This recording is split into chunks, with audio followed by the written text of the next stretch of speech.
think we're live. Oh shit, I didn't even do that. I didn't do the important thing. Womp womp. I'm a terrible streamer. No. Window capture? Yes. This one. Yes. Beautiful. Can I F11 that? Maybe? Maybe we could do it? We could maybe do it. Alright, let's see what happens. Nope, that's not the right one. Oh, we can. Okay, it looks great. Alright. Am I live? Is the question.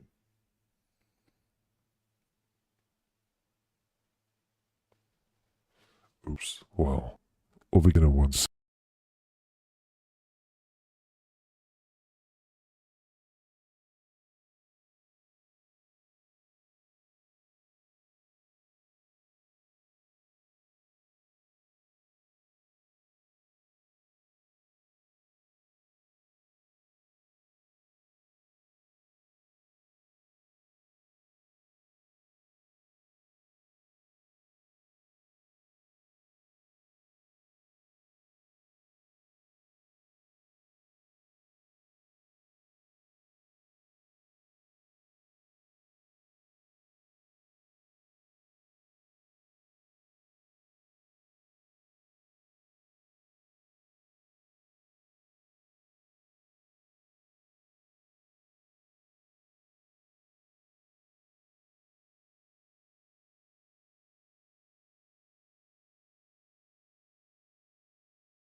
All right. Sorry about that.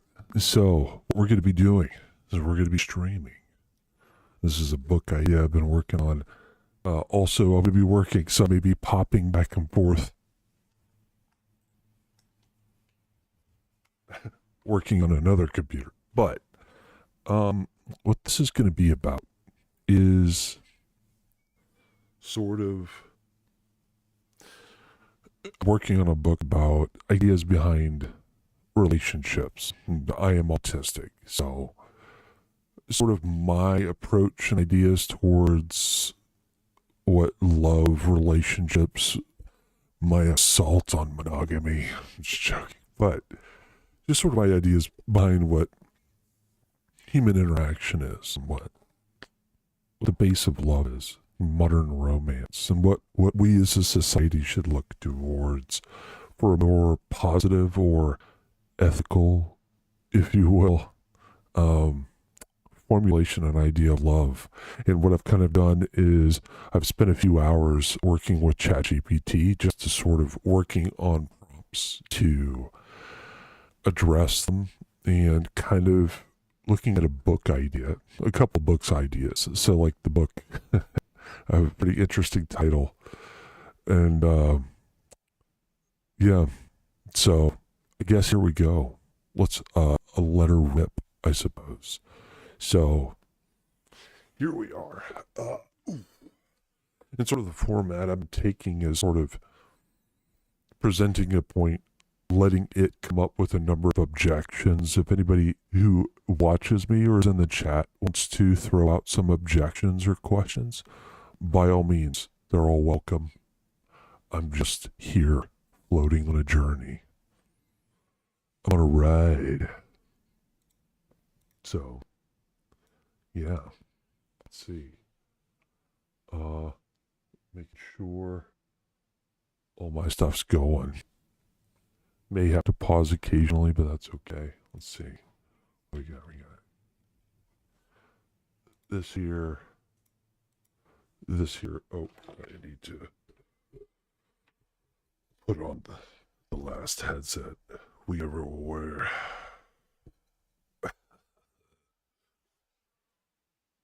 But here we are.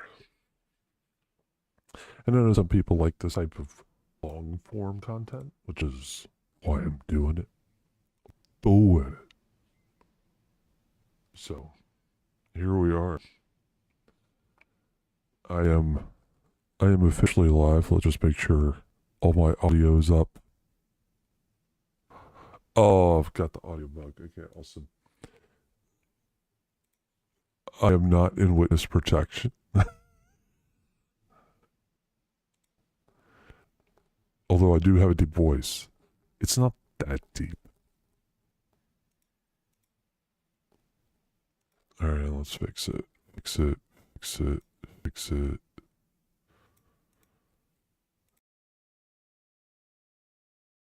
We're normal now?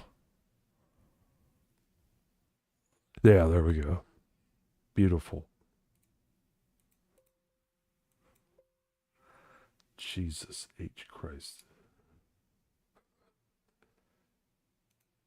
I don't normally say that name.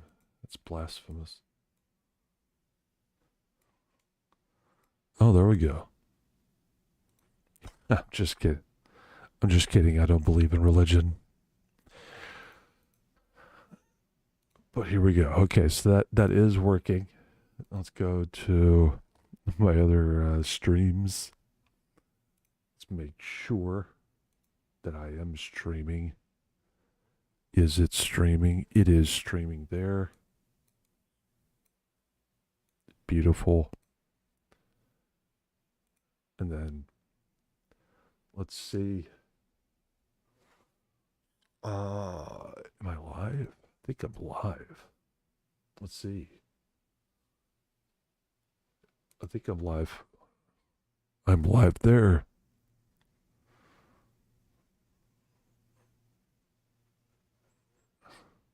Yay. Okay. All right. Looks like we're ready to go. So, let's kick this popsicle stand. Can I make this screen any smaller? I don't need to see my stream preview. Oh. I don't know. I guess. Here we go. Beautiful. All right, let's kick it off. Your stage, your fire. Like it's ChatGPT. Interestingly, has been pretty playful throughout the whole idea. This is my unlabeled sippy juice. Sippy juice.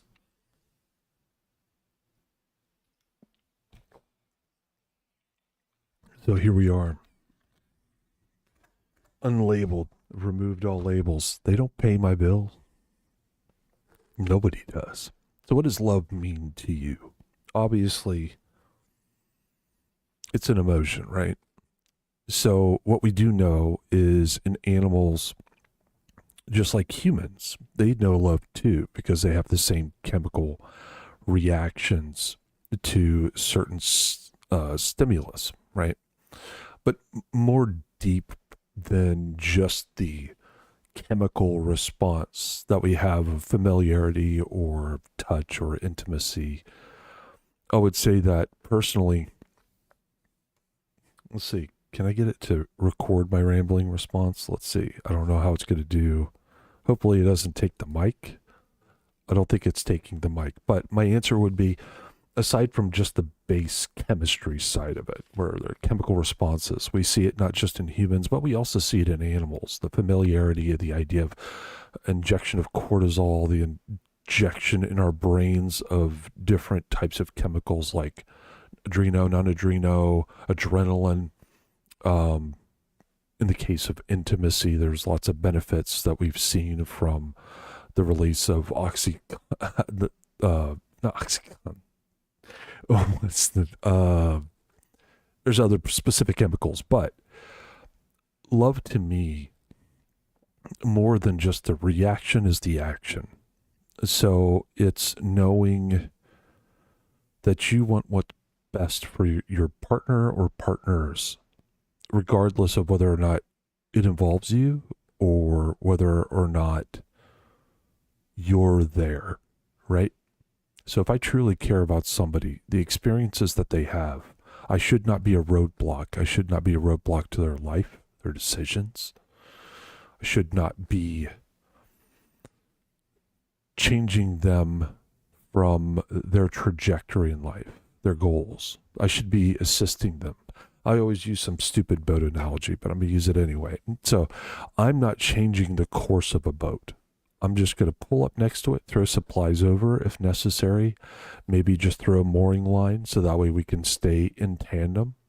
But the reality is we come upon different situations in life. Sometimes our trajectory we have to change to avoid something terrible.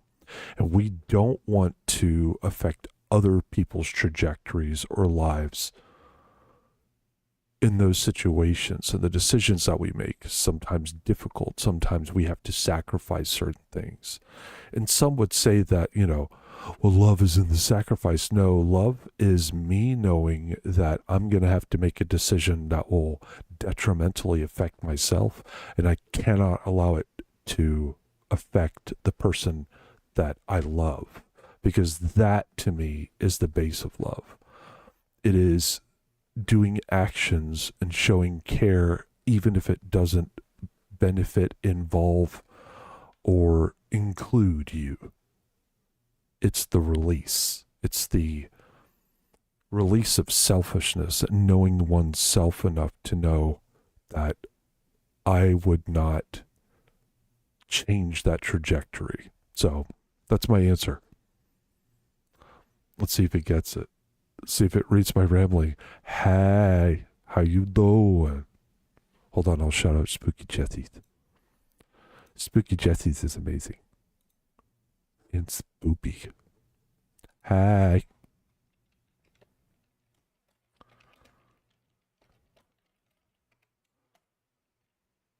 Yay. I fixed my stream elements. Isn't that amazing? Excellent.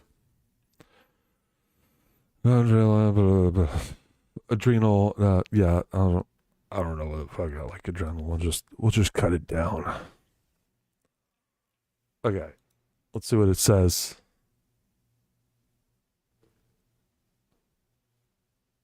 You is special, beautifully delivered and logged.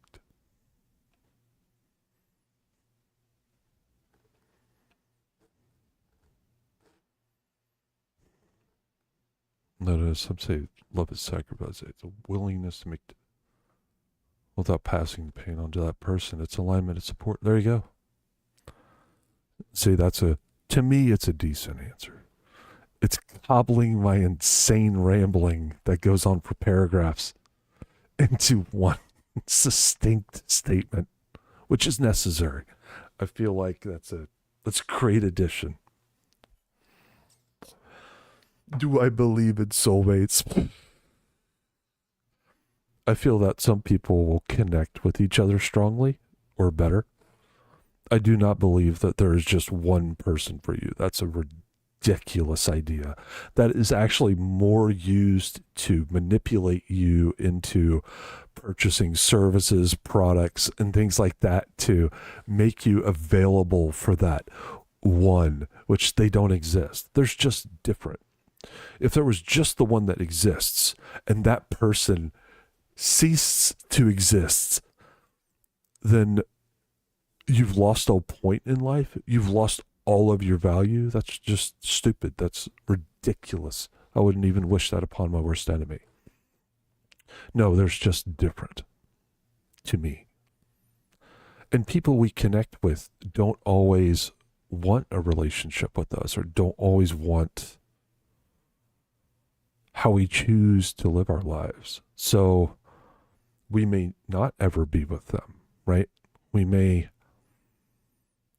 again, using the boat analogy, we're just friendly passersby. We can stick towards the same course, but there's not a lot of direct interaction, no matter how much we sometimes want it. So, yes, I think it is poetic nonsense. So let's record our answer. It is just poetic nonsense. If you are, say if your alleged quote-unquote soulmate passes on, are you now just useless, worthless, adrift? You'll never find somebody? That's ridiculous. I fully believe that there's just different, and we'll connect with certain people strongly, but I don't believe. Uh-oh, recent opinions? Oh no. Uh-oh. Well, absolutely, just let me know your opinions. Give them strong to me. Oops. Nope.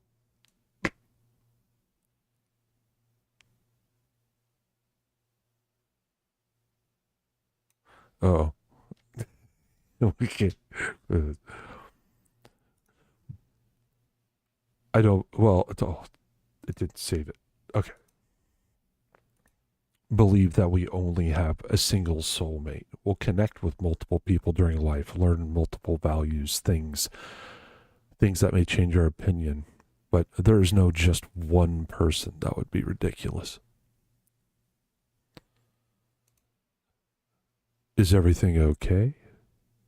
That's the more important question. Are you okay? That's the even more important question.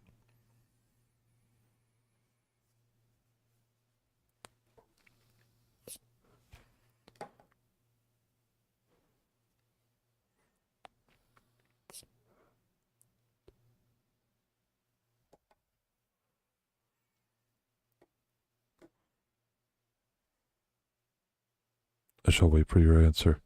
This is my answer. I submit.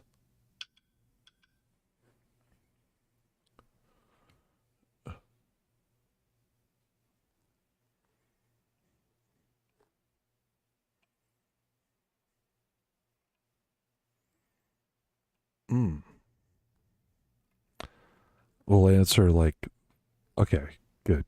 That's what I'm more interested in. So long as you're okay, everything's okay. It's great. Just want to make sure you're okay. How important? Oh, that's a difficult one there. Bardenarrow.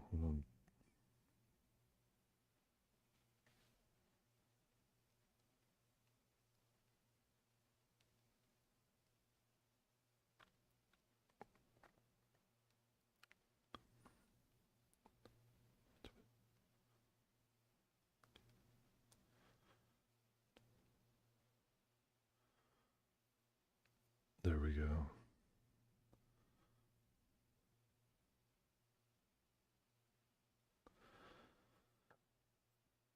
Oh yeah, there we go. Sorry. Well, hopefully it's not interesting bad? Question mark.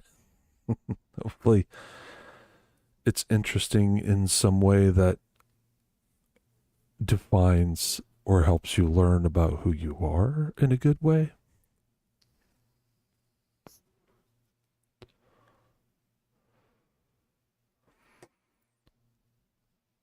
And as always, I hope you're okay, and I love you. And willing to say that in public. Deal with it.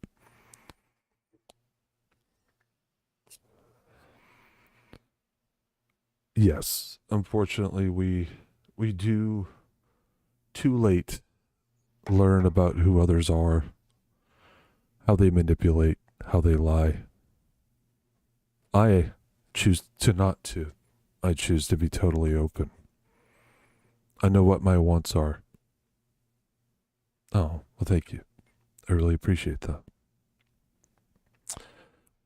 Speaking of autistic weirdos like me in love, how important is emotional vulnerability in a relationship? I don't think you can have a relationship without being emotionally vulnerable, or at least subjecting yourself to the idea of possible betrayal if you so allow. I don't think you can have a relationship without emotional vulnerability. That's kind of a strange question. I mean, like, we're not robots. We can be guarded to a point, but invariably, inevitably, if it is a true, honest communication between two consenting adults, then there's no way you can't get around showing some type of emotional vulnerability. You have to.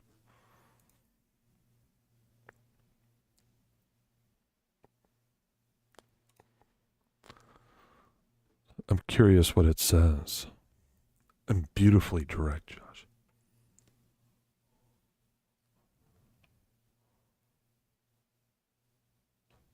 There we go. I'm not going to use ChatGPT's prompts in the book. I'm going to use my answers, but I'll use their prompts. But it's a good idea for me to sort of focus in the opinion, so it's not totally a book about rambling. Maybe just simply a book with a little ramble here and there. But interesting questions so far.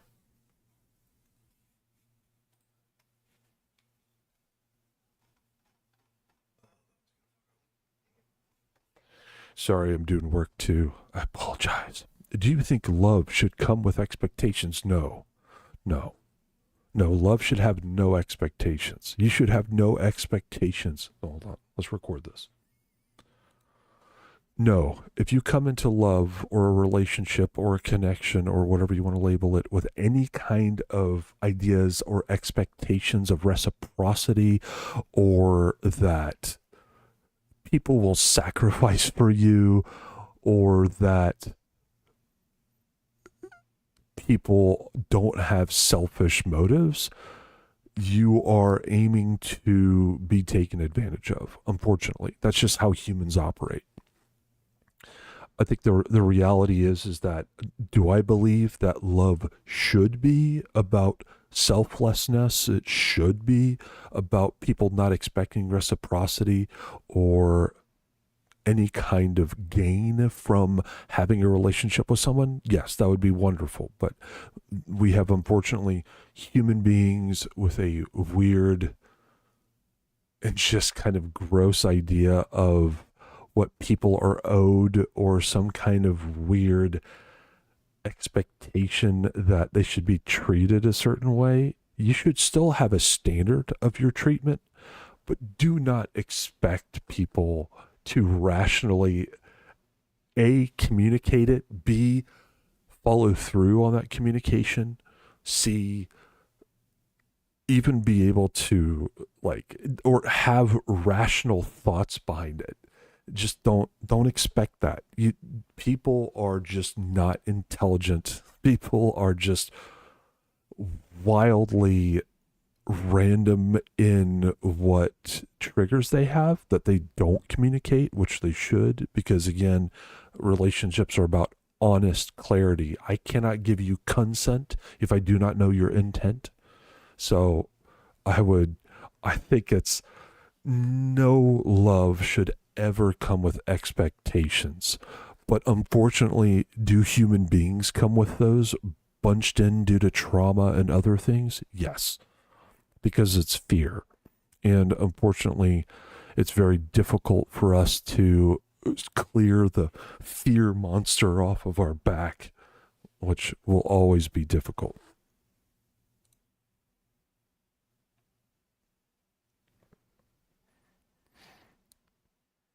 I love it. This is great. Listening to myself ramble in a quiet room. Excellent. No, it didn't save it. Did it save it? No. Why, God, why? I think it froze. You know what? I'm going to take a quick old man break. Excellent. I love rambling in a quiet room. So long as ChatGPT does not break. Does it break? Break. Break. Did it break? It broke. God damn it. Shit. All right. Well, I guess we're re-record that ramble. This is the one problem with technology. I'm going to take a real fast break. I'll be right back. 2 seconds. 2 seconds. Don't run off, Jesse. I care about you. I care about your opinion.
All right, sorry, it was the shortest of breaks.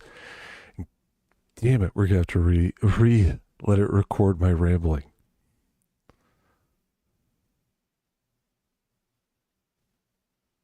Okay. Yeah, absolutely. You know, you can watch it all. I'm streaming it on YouTube, Kick, and Twitch. So it's everywhere. Disseminate to your heart's content. Feel free to make some clips. That would be helpful, I guess, as well. Yes, it can. It is recorded. It's just the problem becomes if I'm attempting to do it live. Yeah, I guess I could, but I'm trying to talk it. I'm trying to talk through the thoughts, right? And ChatGPT, hey, play ball. All right, here we go. No, love should not come with expectations. The crazed notion that any human being owes you reciprocity, owes you what you willst, is just silly. The idea you're setting yourself up for failure if your idea is that people will have a perfectly equivocal reaction to anything you do for them. That's just not how human beings work. They're selfish. They're just uninterested in what you want the majority of the time. They're only interested in what benefits them or how you can benefit them. I mean, a lot of the, especially people in demographics, I would say 30 and under now, it just feels like when you're interacting with them, they're making some kind of evaluation of your usefulness, which is weird. I'm uninterested in that. I think people are always valuable, always useful. It's just a strange. So no, love should never come with expectations. It should come with standards of how you want to be treated and the proper communication of how you want to be loved. Beyond that, anything else that they provide you is gravy. It's wonderful. But we should not have this weird idea of human reciprocity, human expectations or matching expectations, because you're going to live a very depressing and angry life if you think that people work like that. They just don't. We're human beings. You can let go as much. Yeah, love isn't transactional. It's never been. It's just, that doesn't mean it. That is the least. That's not even caring about another person, right? You've reduced them to a commodity as opposed to somebody that you unapologetically love. It's just, no. Don't expect anything. Nobody owes you anything. If they provide what you would want, then beautiful. That's somebody you want to try to keep around. But they don't owe you anything. Nobody does. You can only control what you do and what you think and feel about it. Those are the only two things you can control. Beyond that, hey, if it goes your way, gravy.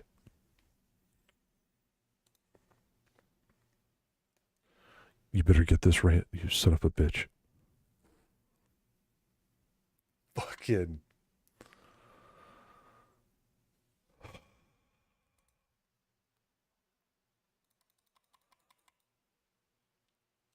Hold on, we're gonna have to control all of this shit.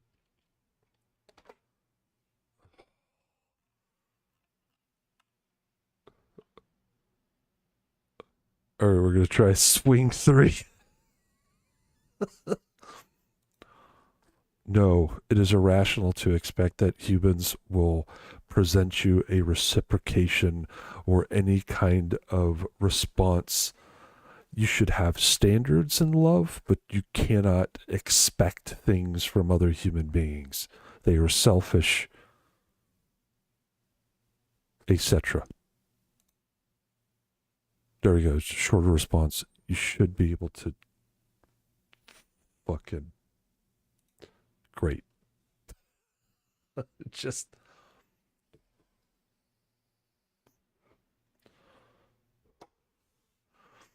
if you listen to the rest of my podcast, if you listen to the rest of the responses, ChatGPT, you would have got a baller, a banger. What does consent mean to you beyond the obvious? This is a great question. Because in all relationships, unless proper intent is presented, it's impossible for your partner or partners to consent, right? Oh, shit. I need to be recording this answer. I could type it out, but I can't be bothered.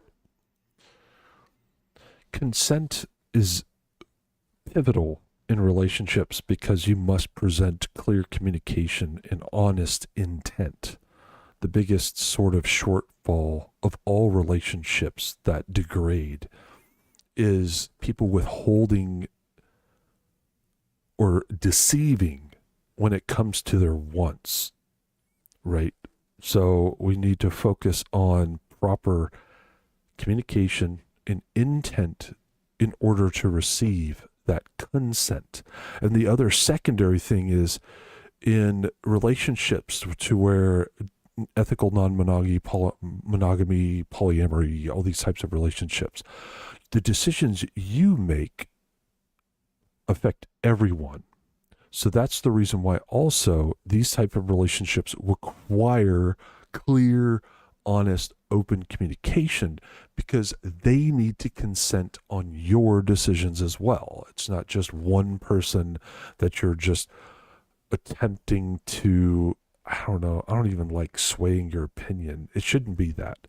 It should be, I want to do this thing. Do you consent? I would, appreciate, or, it's a want for me to do this thing, do you consent? The answer, yes or no, or whatever, you can talk through. You can come up with boundaries. Set your boundaries. But the idea is all parties must consent in sort of plural relationships, just like they should apply to monogamous ones.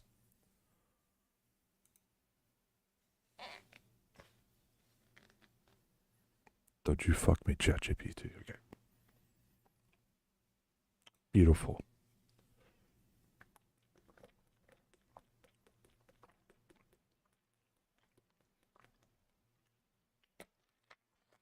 Oh, drinkies. Need more drinkies so I can ramble.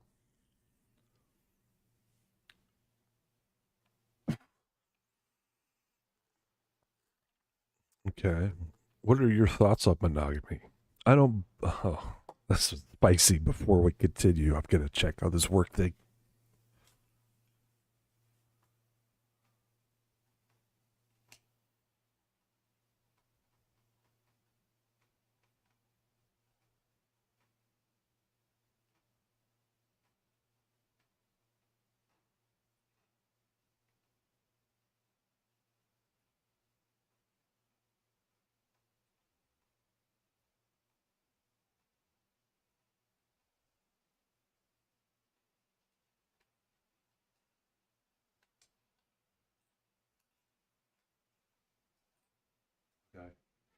Okay.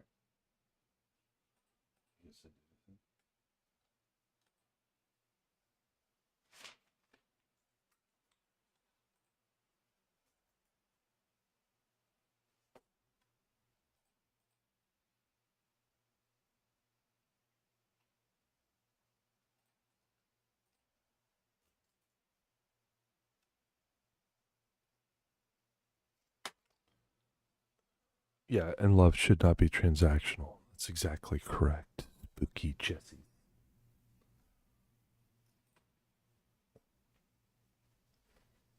Oh, how shall I start off my diatribe on monogamy?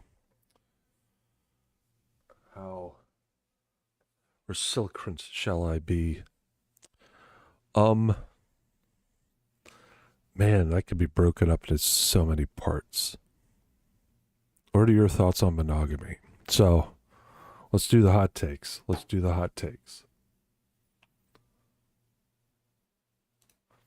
I don't believe Homo sapiens were designed for monogamy. Monogamy is strictly a tool for transactional value of another human being.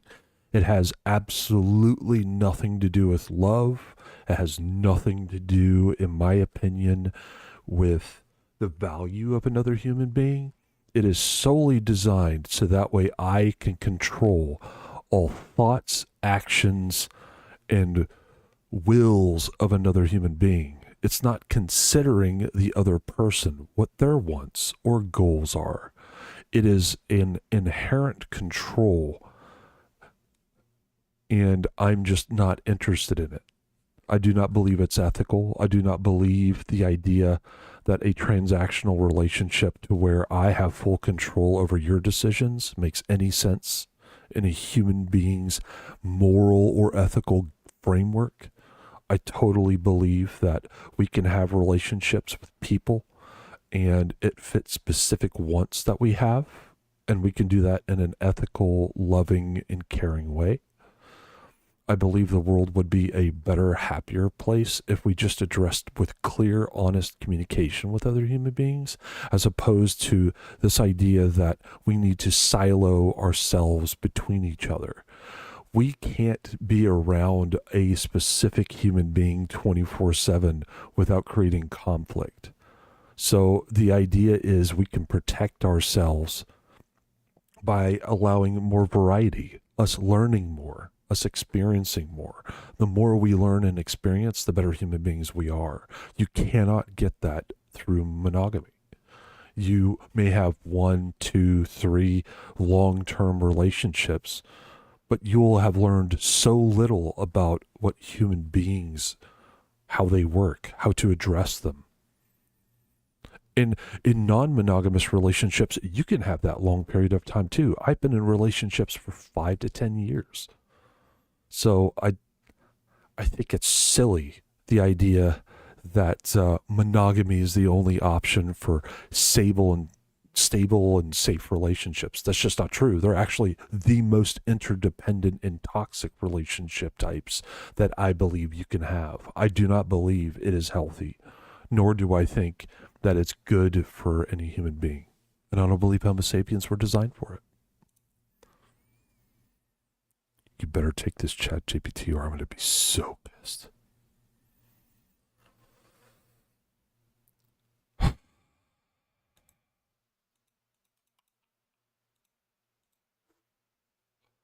Maybe it's just processing. Maybe I just let it do its thing. I am so pissed if it does not get that. This may not be the best option. This may not be the best quandary. This may not be the best avenue for chatting with ChatGPT. Maybe I should just go ahead.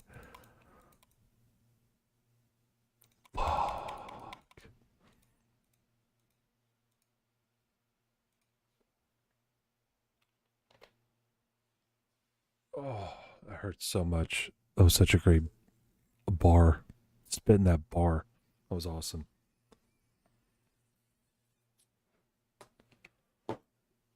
You know what? I wonder if I can get it to watch my live stream. Can you go back through this live stream? Well, let's see.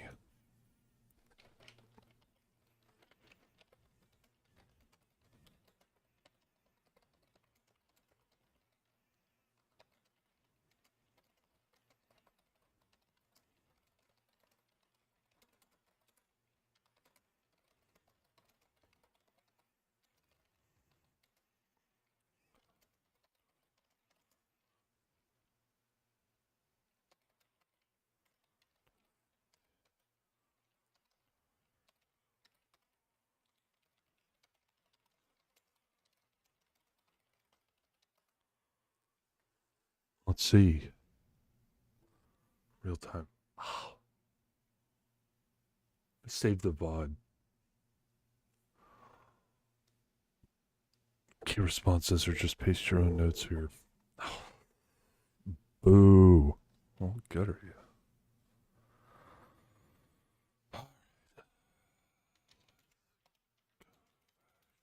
Where we left off.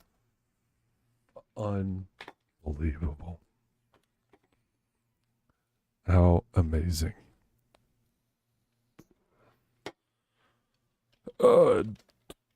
Don't believe human Homo sapiens were designed for monogamy.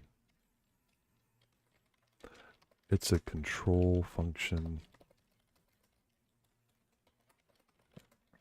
to manipulate the decisions and life trajectory of someone else.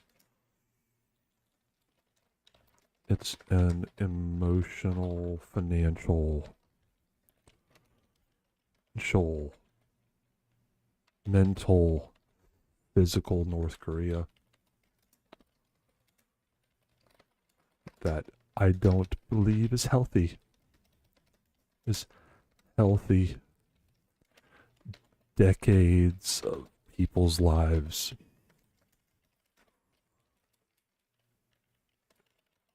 are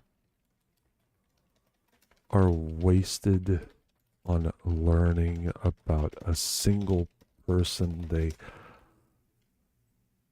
are around 24/7, and they get no richness, no security, no guarantee of safety.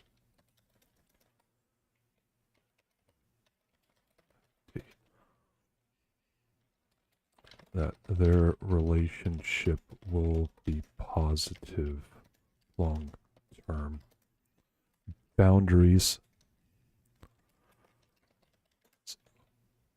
Boundaries are not communicated from the start. It's just overall a bad idea, and people end up just suffering. End up either giving away who they are or just suffering. Neither of which I am interested in. There we go. There's your hot take. Enjoy. Add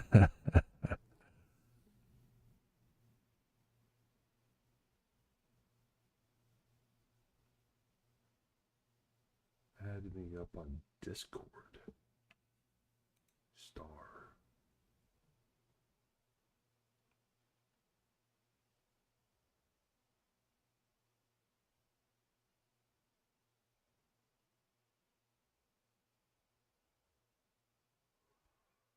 Oh, I'm good, man.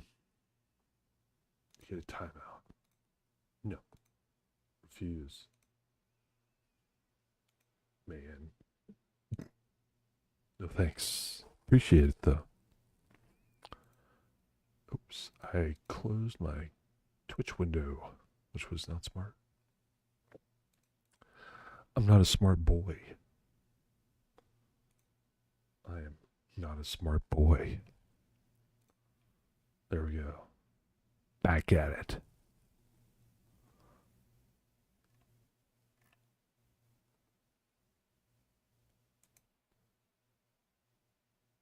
I know. I'm kidding. Kidding about what?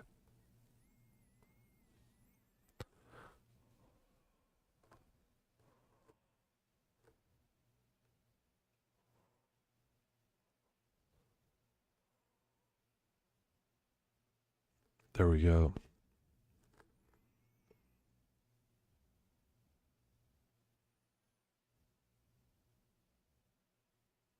Nice.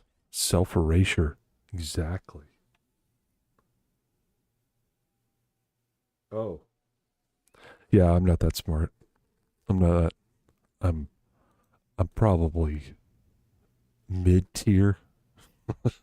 Not super intelligent.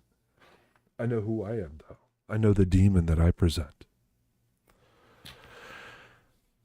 Have you ever felt trapped by romantic expectations? Absolutely. That's all monogamy is. You are trapped, right? I mean,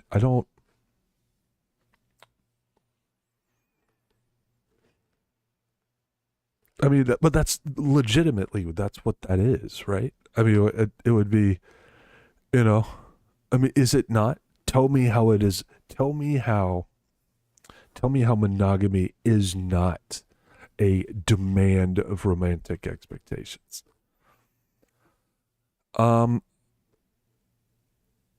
wouldn't say, okay, hold on. Let's pull this back. So it's not asking me directly about monogamy. I'm probably paradoiling. No, don't feel terrible at all. Other people's expectations do not dictate yours. Do not dictate your trajectory, should never dictate what your decisions are, ever. People who love you will not manipulate you using your emotions or mental health, ever. That's why I also refuse to do that. I will let you make your own decisions, I will say how I feel, but I will never dictate to you how you're supposed to live.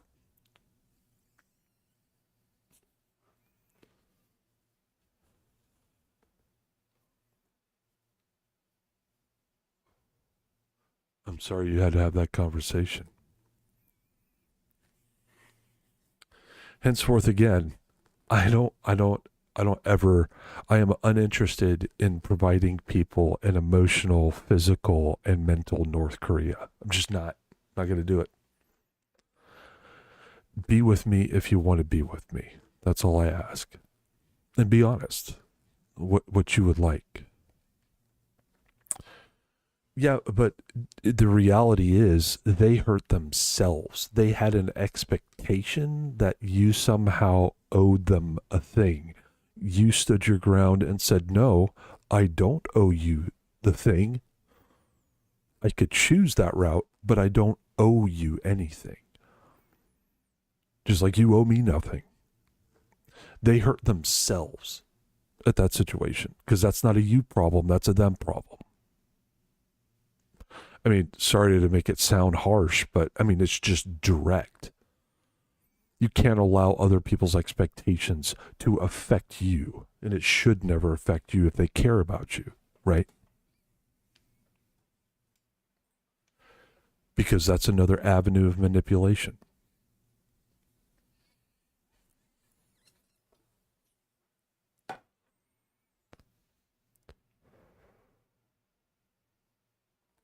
And thanks for always coming in and chit-chatting. I really appreciate it. But have you ever felt trapped by romantic expectations?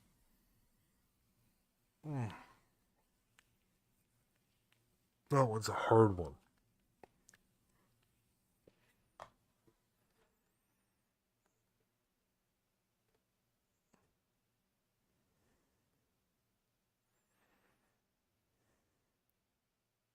But I also do accept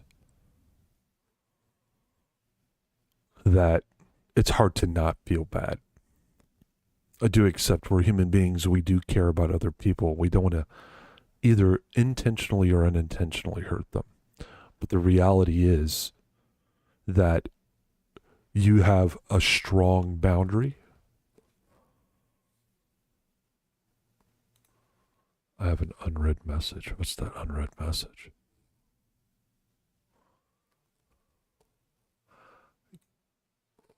Oh, I fell for it. I know. That's what makes you a good person.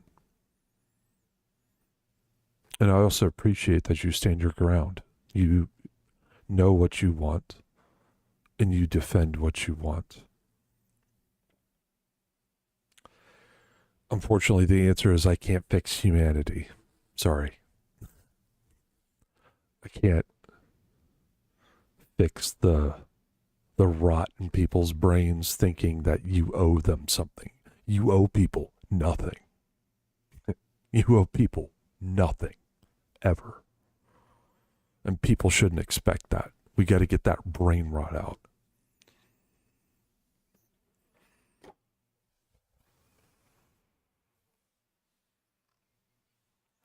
I don't know how to do it, though.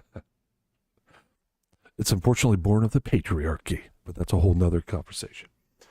Have you ever felt trapped by romantic expectations? I suppose when I was younger, sure. Yes. But then I learned the hard way.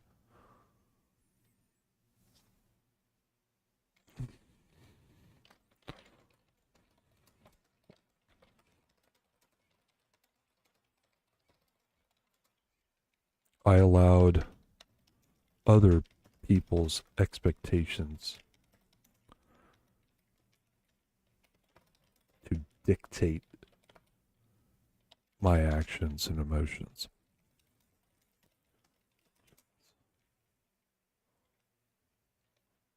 Then I came to the epiphany that I can only control that my wants have value, and my wants, I'm the only advocate for my wants.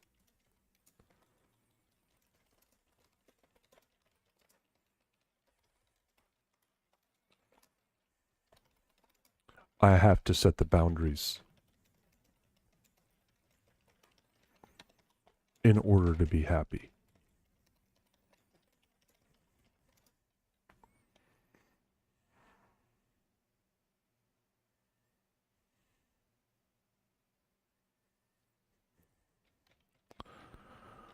But if I am clear in my intent, honest,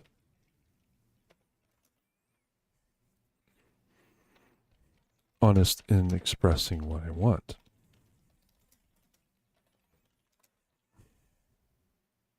then I cannot be controlled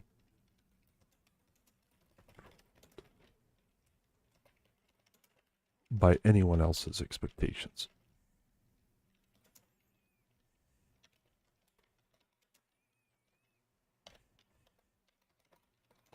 And I can gain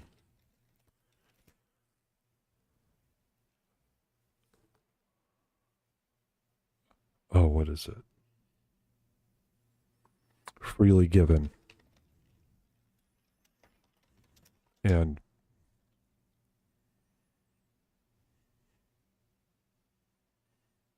fuck.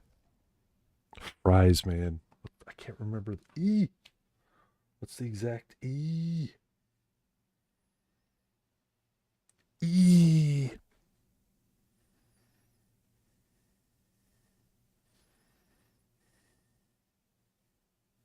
Enthusiastic. I can gain freely given and enthusiastic consent. Because it doesn't apply to just, intimacy. It applies to emotional, mental, physical, everything. Fry's model is probably one of the better models.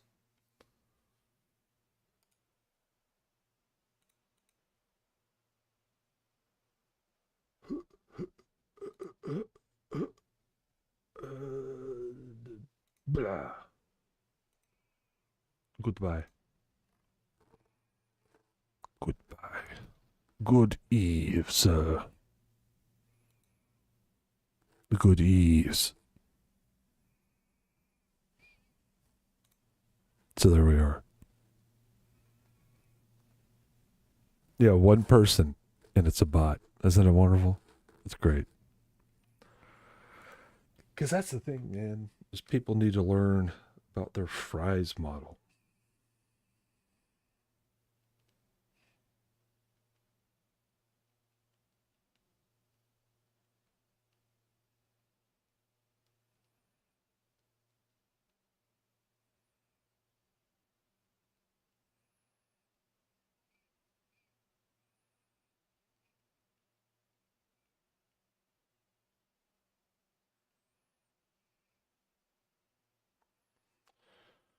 We should memorize the Fry's model at any time. Yes, absolutely. I'm not stuck with you. You're stuck with me. And hopefully that's acceptable. For most, I would certainly hope it is. Also, did this... I'm doing pretty well. Fry's model, yeah, the Fry's model of consent. Freely given, revocable. Fuck. Enthusiastic and I and S. God, I always have problems with the goddamn I's and S. Informed and specific. So, yeah, this is the Fry's model of consent. There's also CRISP, which is clear, revocable. Damn, dude, I used to have these down. I just don't do debates anymore.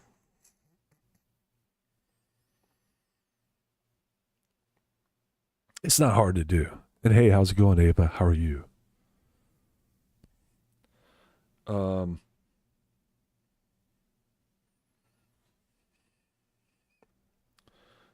Chris, what is it? Considered, reversible, informed, specific, and participatory.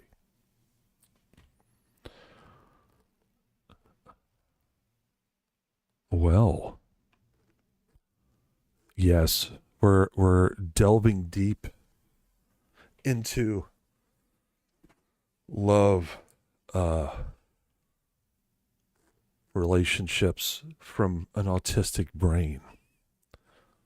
So you're here for the ride. I have another chatter on Kick.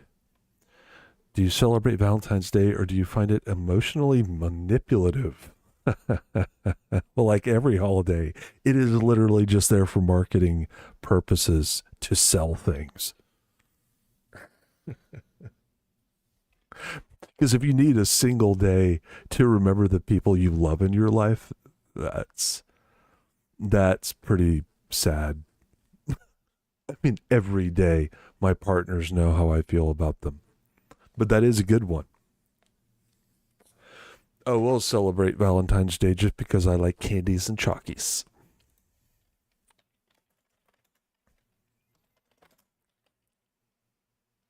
Oh. Oh. All of the bots. The bots have come. I am from the southeastern United States.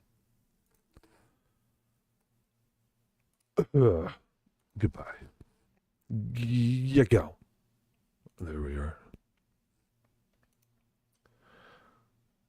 Ditto. That is a good one. Yeah, I'll celebrate it. The people that care, that I give a shit about, or, you know, in my life, they know how I feel about them. Right, Spooky? I will celebrate it. Celebrate it. Because I like candy. However, it is literally just a marketing day. I think I remember watching a historical documentary about it too. I think it is literally just, it was either Nestle or whoever literally just invented it so that way they could sell products. That is it. Just like Easter, just like Christmas.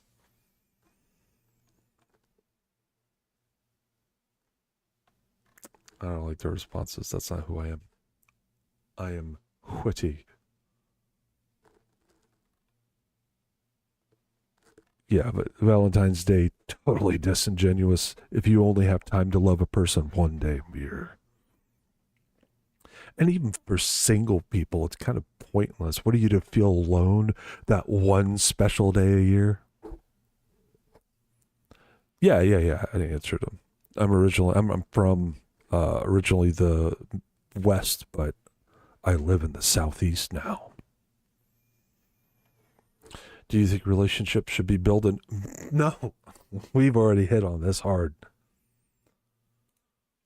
No human being should ever expect reciprocity, period. Relationships should be about selflessness and helping each other enjoy each other's wants, not locking people away in a emotional, romantic, physical, intellectual, any kind of totalitarian regime. It should be totally on assisting each other reach our goals, working together to ensure that we are not interdependent, we are independent.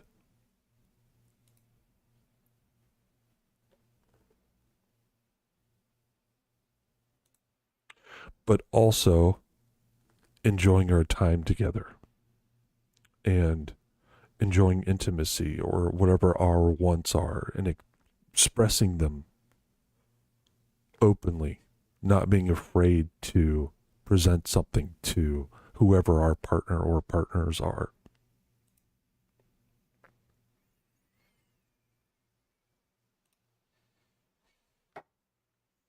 There we go. That was that one.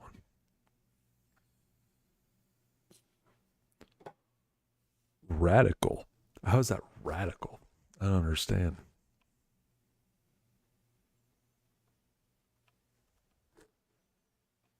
Is flirting always ethical?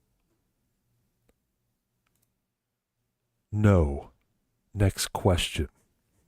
I mean, flirting is totally an action implicitly based on placing yourself in a strategic position to where you can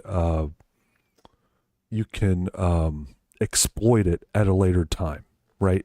Whether that be immediately or at a later time. It is not a clear intent. You're deceiving the other person with your intent. And it is a get out of jail free card. Oh, I didn't mean it that way. Oh, that's not what I was expressing. It's meaningless. I ignore it myself. Just not interested in it. Be clear or just don't bother. Because I can't consent. Don't bother. It's playing with consent. Yes, that's different. If you are clear with your intentions with that person, then that's fine. But the majority of flirting is so that way you can dance the line of intent and consent. I abhor it. I'm uninterested, but I will flirt with people who know my intentions, obviously, as well. But just random flirting, why? Just say you like me or don't.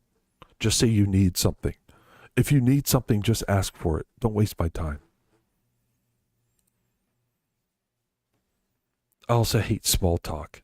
I'm not that guy. I know you don't give a shit. What do you need? Don't waste my time. Time is the only finite resource I have, and you are blowing through it by the second.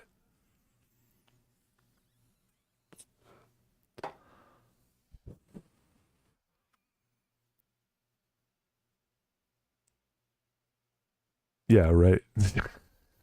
No, she's not interested whatsoever.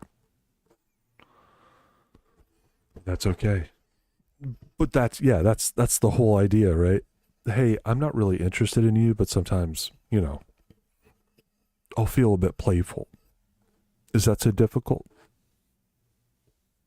No, because for most people, that air of interest is what they manipulate. Unfortunately, it's that crosses both. That crosses amorphically gender. Period. It's the same for everybody. It's a human trait of manipulation that needs to die. Well, I don't know. I don't think it needs to die. People just need to do it better.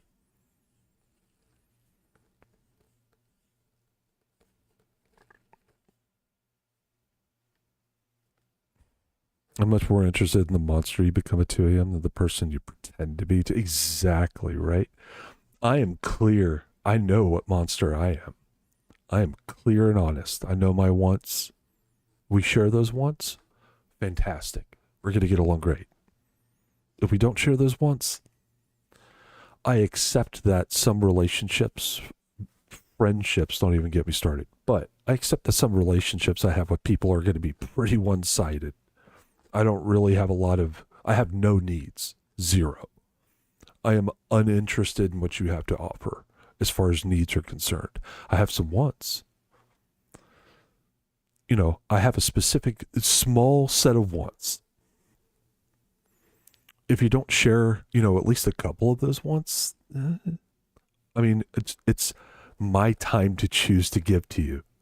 I just don't feel like giving you my time if we don't share those wants. Yeah, I know. Yeah, if we don't share the wants, what's the point? Don't talk to me. Unless you need something, and then I can clearly choose to help you, yes or no. I can give you my consent freely if I choose to. I can also revoke that consent.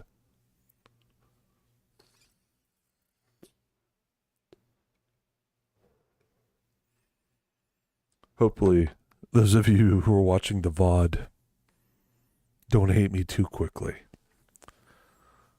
I have some endearing characteristics, I promise.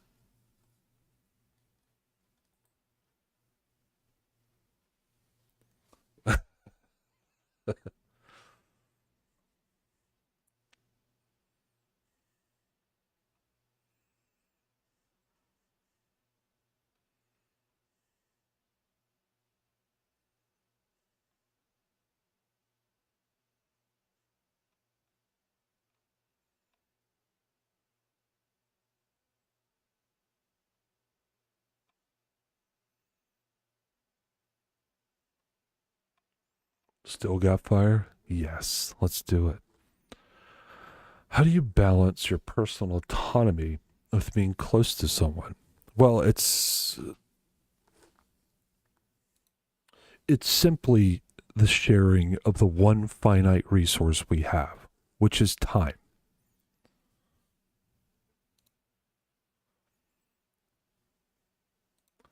We will not get more time. We are always losing time.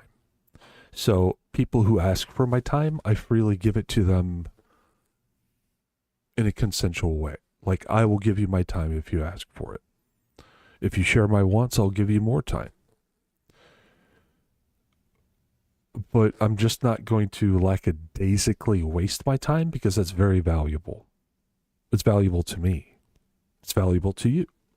So we can come together, be personally autonomous, completely independent, and just choose to exist in the same space and enjoy each other and have wonderful conversations like we are now. So people complicate it way too much. You can have personal autonomy and be very close to people.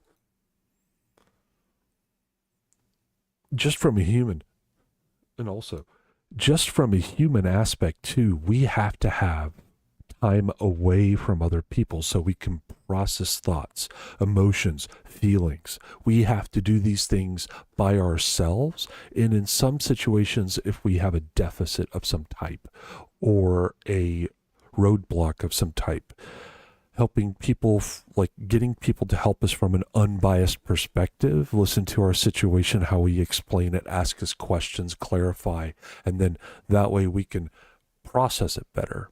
But still, you could be very close to someone and maintain your personal autonomy, which is the sole idea to me about what love is.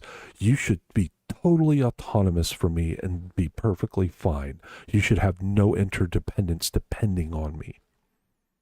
Because the second that happens, I can start manipulating that. And I do not want that. Anybody can manipulate that.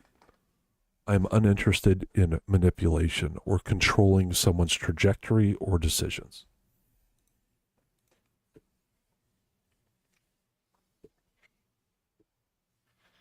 And here we are.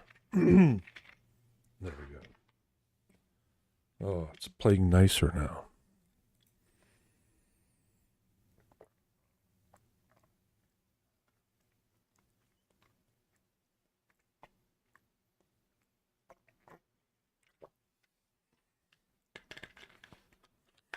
Let's see.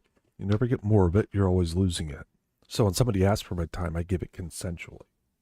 Exactly. If our wants align, I'll give you more, but I won't waste it. Not mine, not yours. Exactly. Wonderfully summarized.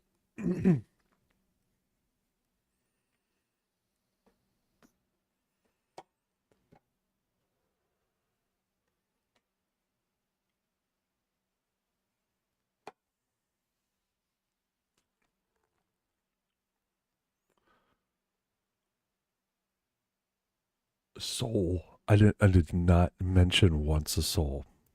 I suppose the soul in my toe.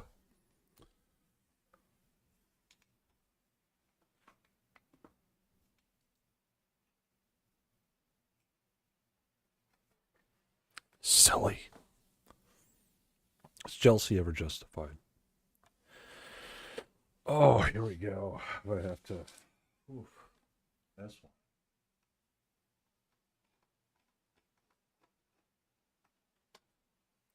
Man, it's slamming me with the hard questions. Is jealousy ever justified? I don't think we could be. I don't think we're human beings unless we're jealous sometimes. The want is there.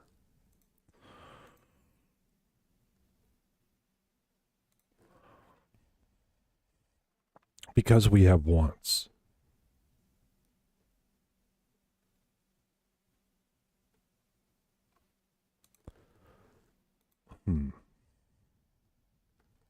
Yeah, it is.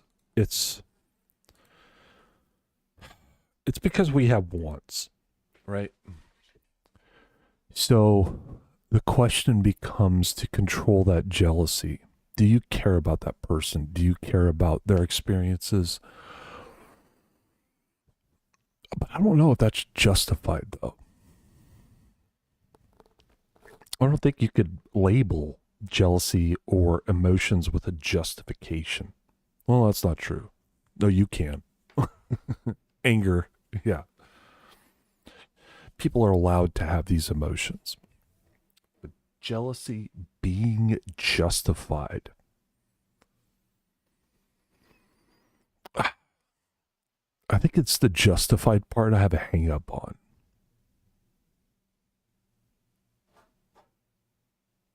Because in our internal nature as human beings, we like fairness, right? Other animals who are emotionally social creatures also detect fairness. So, hey, so-and-so is getting more time.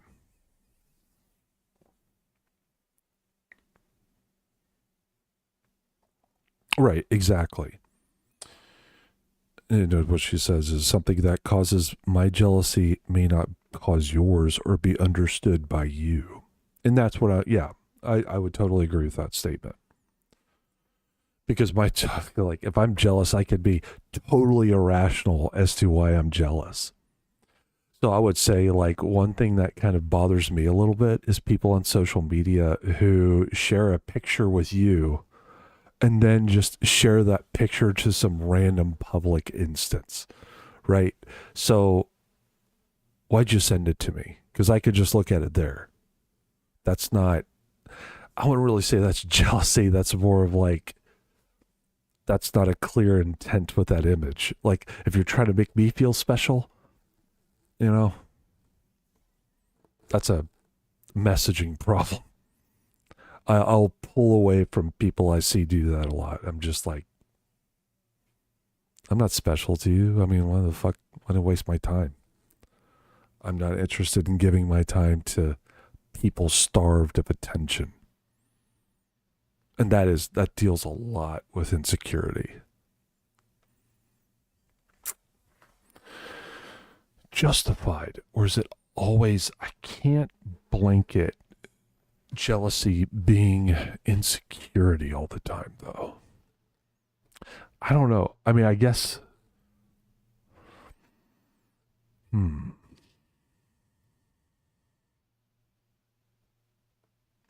I could see a case being presented where it is I would say yes, the majority. I can't blanketly say it's always. I could say in most situations, it is a form of insecurity.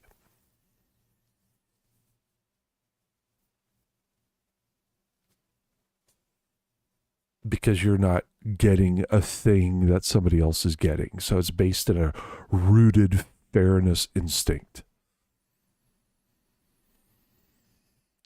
But is that insecurity, though? That's a difficult question. Sitting here rationalizing through it. It's a very interesting.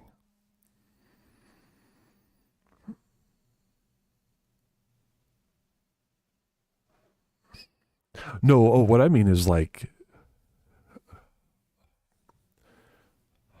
yeah, I mean like, no, what I mean is like somebody, like I took a selfie and sent it to you in some sort of way to show like emotionally I'm thinking about you, and then just flipping around and sharing that to the public at random, right?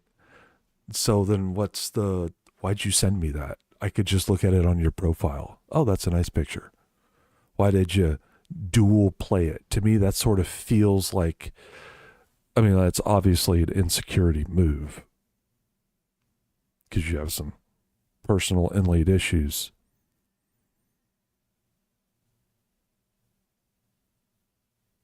I'm trying to rationalize a point to where the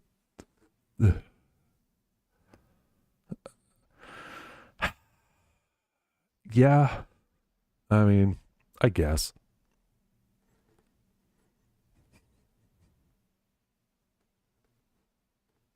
Yeah, I guess. Whatever, Jesse. Making me think. Whatever. Whatever. Jeez. Whatever.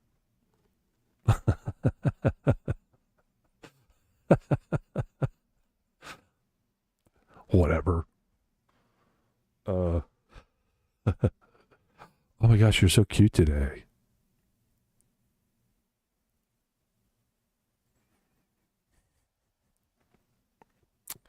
I don't know. But I've been burned by that too, right? I don't know. But I guess that could be my fault because, I could lay out the objection of, hey, you got any time to take some pictures for just me? So I guess that I could point that finger right back at me. Right back at the old demon, that old devil mind. But back to the...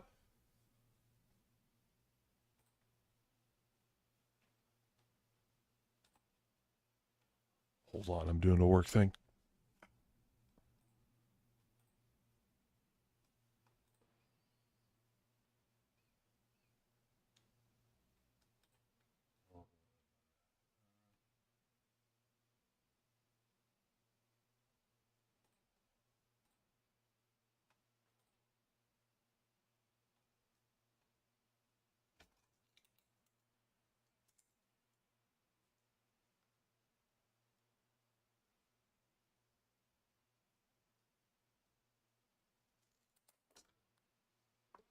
How dare you make me let go of trauma?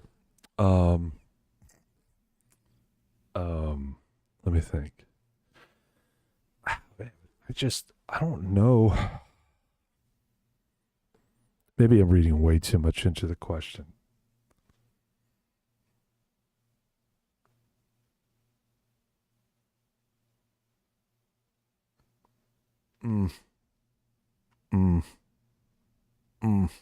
Whatever. How dare you?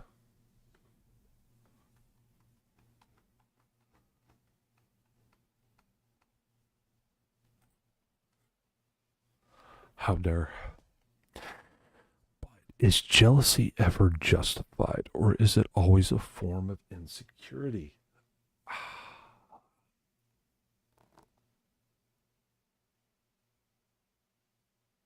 Man, I don't...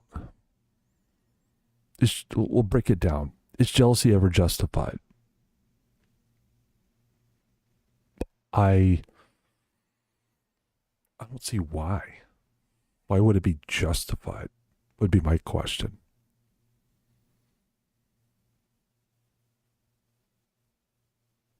Is it attention whore? Well,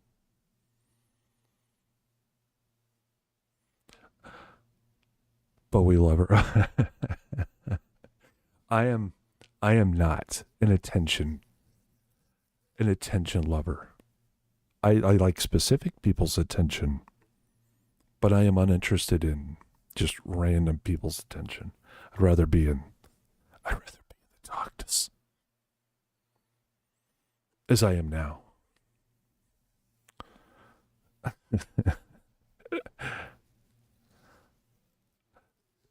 Let's break that down, though. Is jealousy ever justified? I don't. What about you, Spooky? Is jealousy ever justified? In your thoughts, in your brain? I just can't think of a situation where I would say, yes,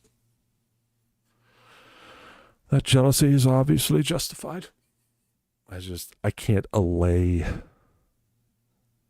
the auspices of that allegation. I can't say, like in a court say, if I'm in court, you were jealous? I don't see like a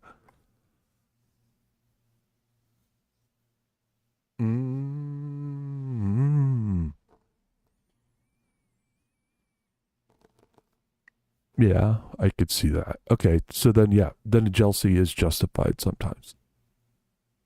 Because if I were to clearly communicate this time is for you, but then I was just like, lols, just kidding. I'm spending this time with somebody else. Oh yeah, no. I think anger and jealousy would be justified. Yeah. So here we are. I would say in a situation where an event were clearly communicated,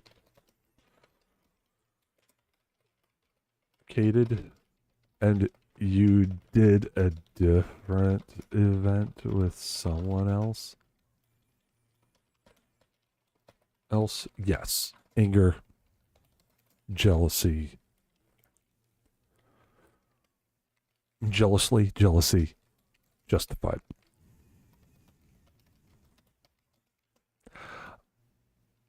So therefore the answer, it's not always insecurity.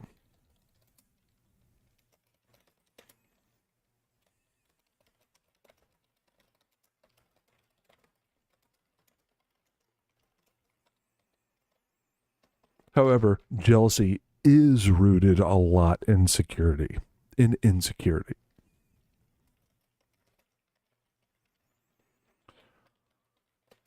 Rooted heavily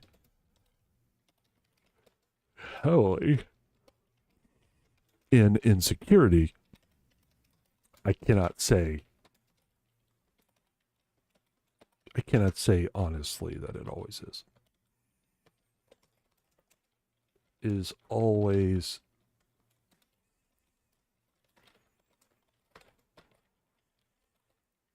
and or unjustified.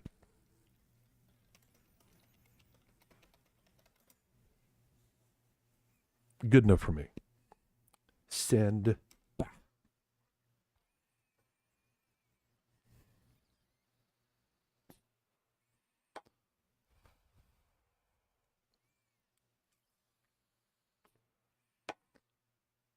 Here we are. Look at it. It's making me sound smarter every single sentence. This is a breach of trust.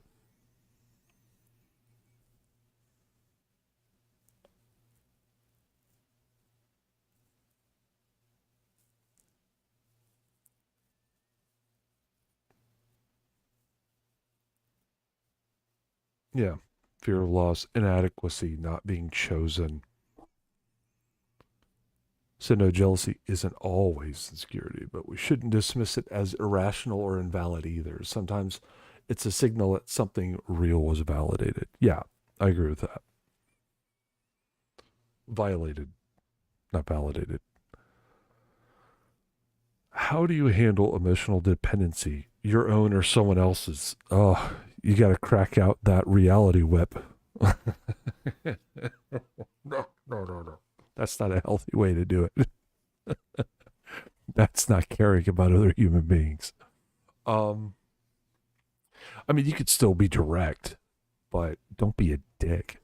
You know, you could just be like, look, this person, like when I'm explaining to people who are super interested in me, I will always tell them, hey, this person's not going anywhere.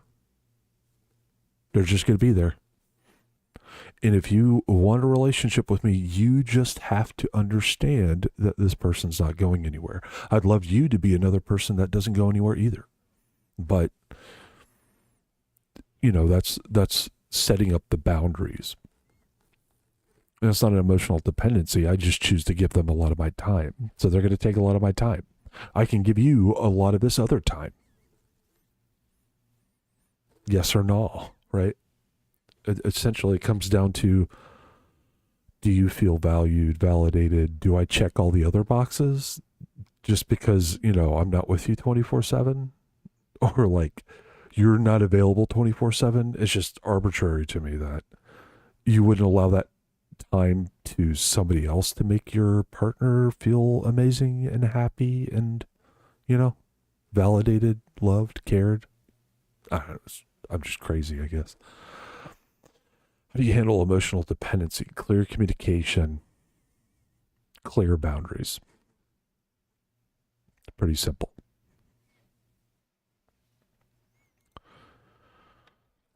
Clear communication, clear boundaries, clearly defined and specific boundaries.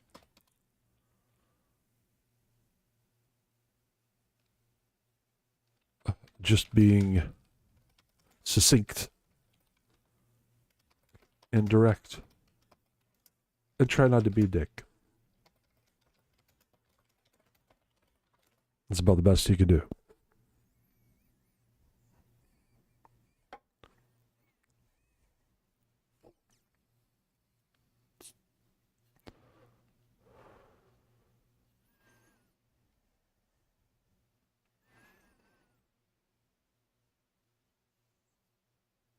Say what you say. I'm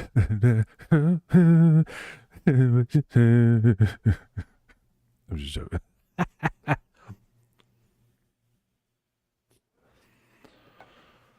Yeah, compassion's what's important. We can have compassion for other human beings, but we could still just be direct. Be like, look, you know,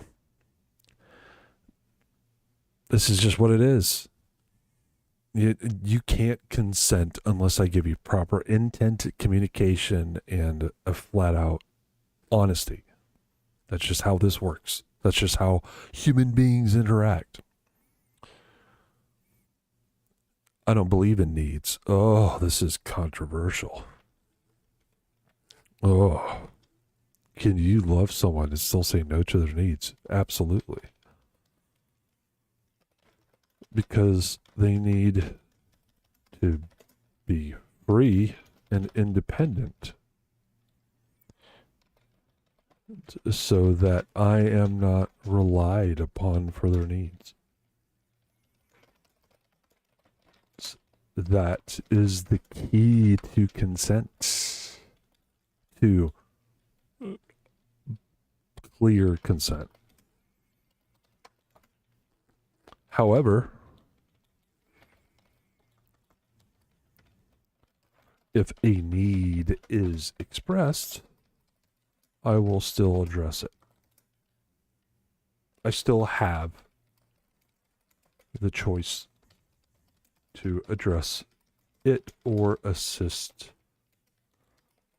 them in strategies to address it.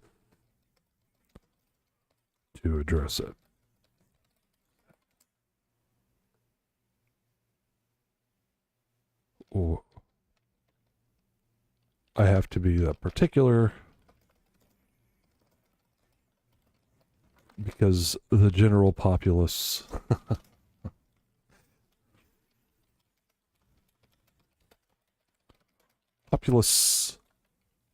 does not understand. U.S. Oops. Does not understand the difference between wants and needs. You need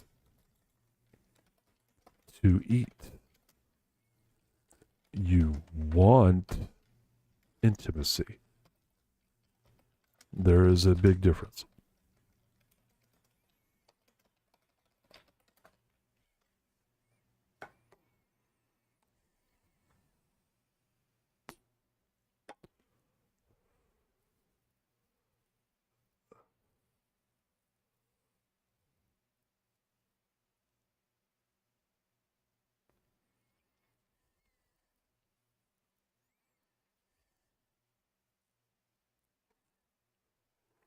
If a need is, okay, so absolutely, love doesn't mean compliance. If I truly love someone, I want them to be free and independent, not dependent on me for their needs. That's essential for real consent. True that. If someone needs me to survive emotionally or functionally, that's not love. That's dependency with a shiny label, which is true. That said, if a need is expressed, I shall have the choice to help or to offer strategies so they can meet that need themselves. But let's be honest, most people blur the lines between wants and needs. You need food, water, shelter. You want intimacy, validation, presence. That's a big difference. And love requires knowing which is which. Exactly. I couldn't have said it better myself.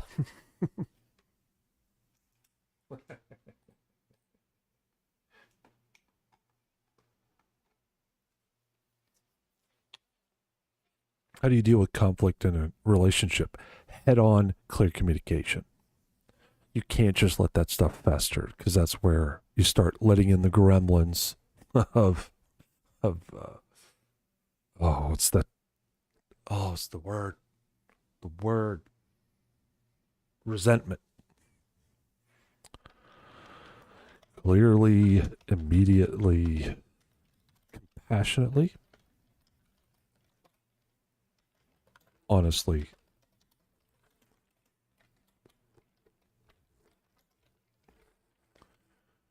Not addressing. Always. I can generalize. Say, will almost always end up in.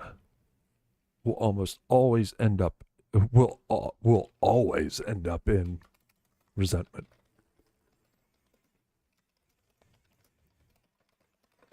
Because you are not validating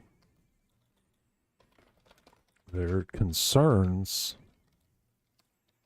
and the more time exists between that concern, you addressing it will amp up that resentment.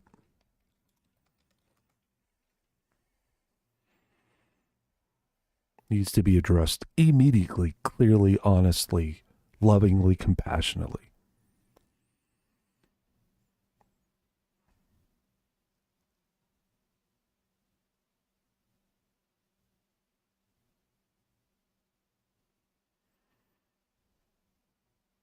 Yeah. Unspoken issues are not neutral. No. You need to speak clearly. They cannot consent without intent and clear communication. I will be right back. I have to go take an old man break. I'll be right back. I promise. I'm not running away. Not yet.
I have returned. All right, let's keep going.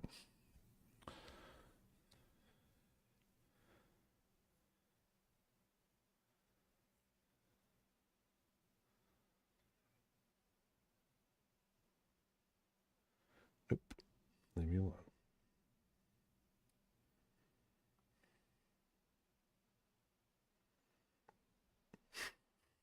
Dude, Duolingo, man.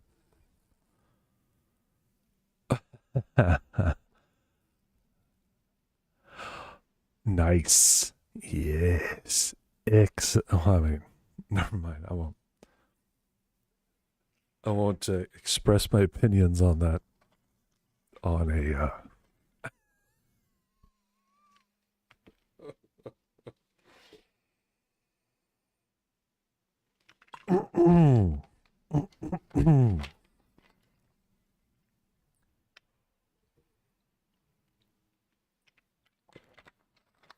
Oh dear. Bye. No. I will express it in a direct message.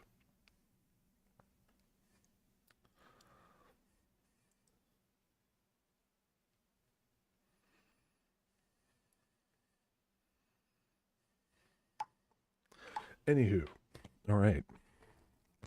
Deal. Oh, wait. Okay, here's a better option. Yeah.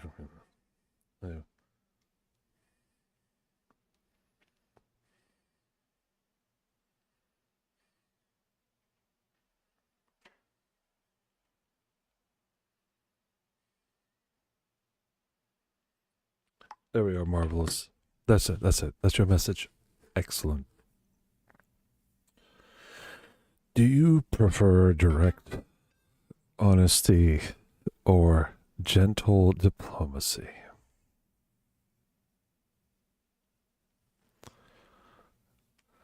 Do I prefer direct honesty or gentle diplomacy? I mean, you can have both. I mean, I don't see why you would have to have a preference for either. You can be direct and compassionate. I don't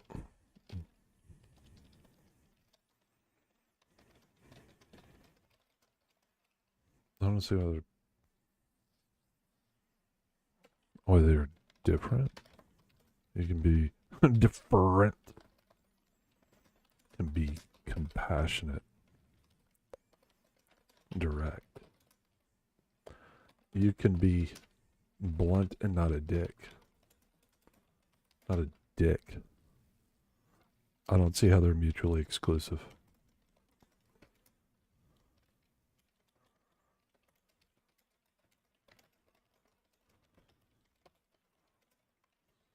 Exclusive.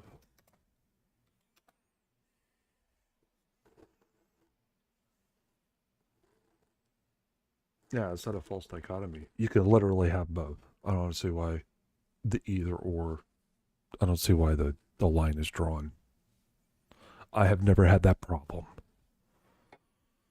And if you have to dance around on your toes to address something with somebody, they don't give a shit about you. Right? It should always be open to discussion. There should be nothing that is not open to discussion without judgment, without compassion, or I can understand sometimes certain subjects are going to be sensitive, or certain subjects are going to be emotionally emotionally sensitive. I guess that's the only way to say it. But even then, them bringing that up to you shows how much they care about you, how serious they take your opinion, and how badly they want to share their wants with you. So that is always an amazing situation for somebody to be that upfront and honest with you.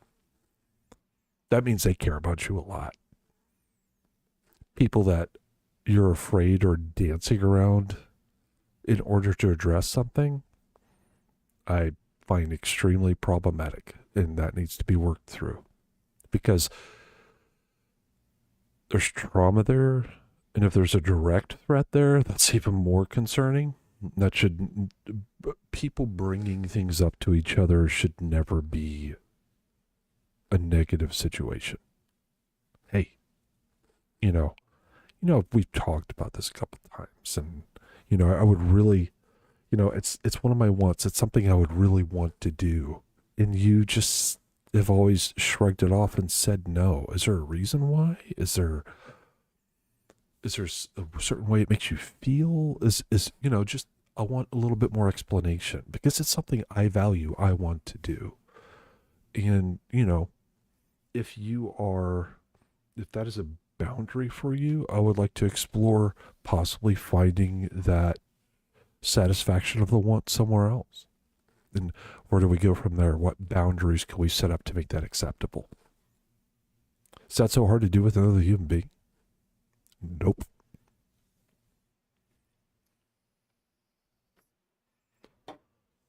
Anyway, how do you express affection? Through action. Through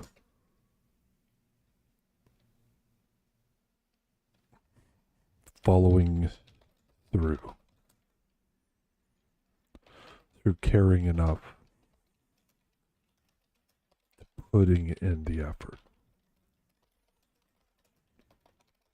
To me, that's the most important tell that someone loves me, wants me around. They put in the effort. Short and sweet, baby.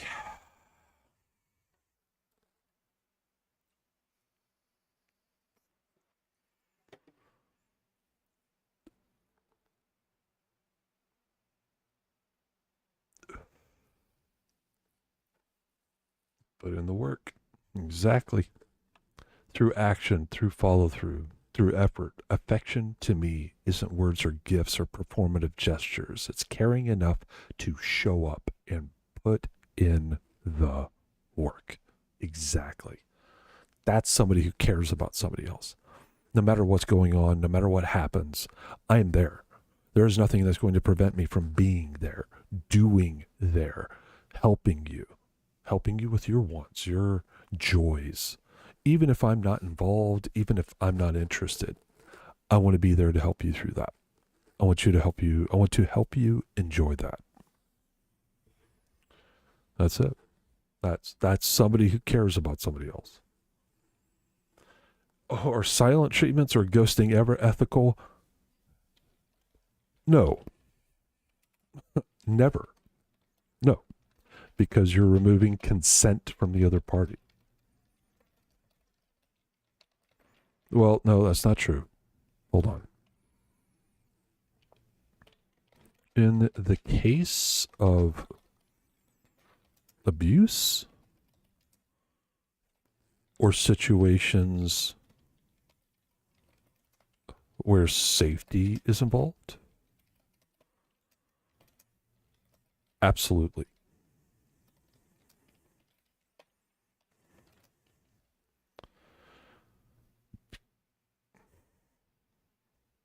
If it's just that you're uncomfortable, you're uncomfortable or mad or some other emotion, and you just want to remove the consent of that other person, you're going to remove the consent of closure from that person. I have other adjectives to describe the type of person that you are.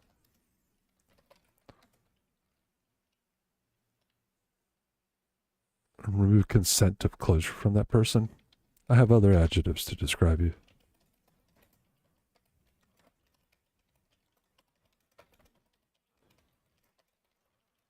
Yeah, in situations where there's physical violence or sexual violence or those kinds of things, yeah, 1000% ghosting is totally acceptable and should be practiced, and you should watch out. But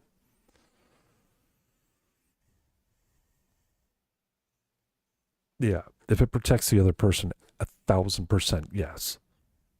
Survival always comes first. I agree. But if you're ghosting someone because you're just uncomfortable, angry, or emotionally overwhelmed, and you're just using silence to deny them closure or punish them, that's a whole different story. In that case, I've got other adjectives to describe you. None of them are kind. Yeah, you're kind of gross. Removing consent to closure is a power play. That's emotional cowardice. And it's also just gross. Ew. You're ew. Oh, that's the ick. There we go. Just to use a pejorative social term. That's ick. That is a massive ick. What is your philosophy on over communication? More information is never a bad thing.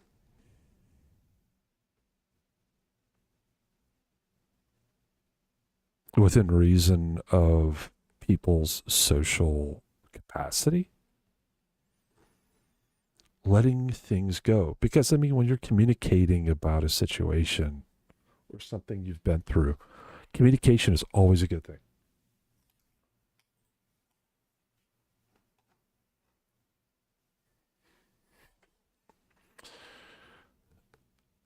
I think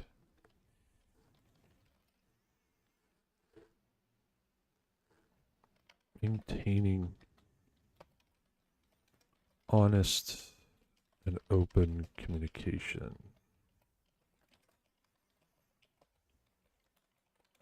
I don't think less information is a good thing ever.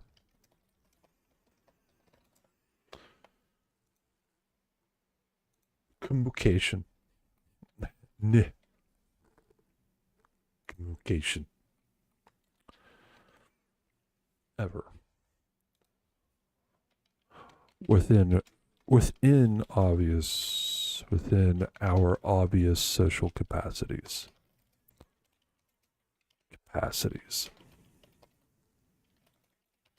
Keeping in mind.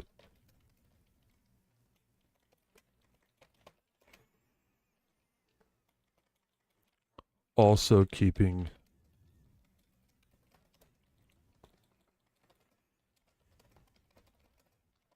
mind we don't need to be continuously baiting people to tell us what we want to hear. To eventually land on what we want to hear. Or permission. We need to accept healthy balance of acceptance.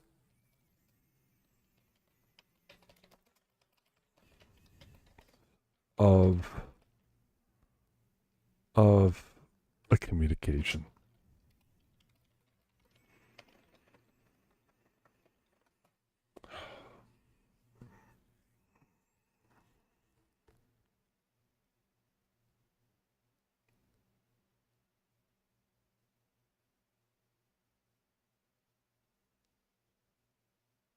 Yeah, withholding difficult topics to keep things peaceful, that's silly. Don't do that.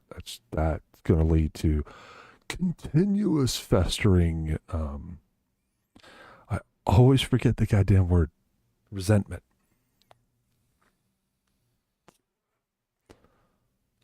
Yeah, and we have to watch out for the social trap of people continuously fishing and asking us for validations that aren't necessary in the moment or externally.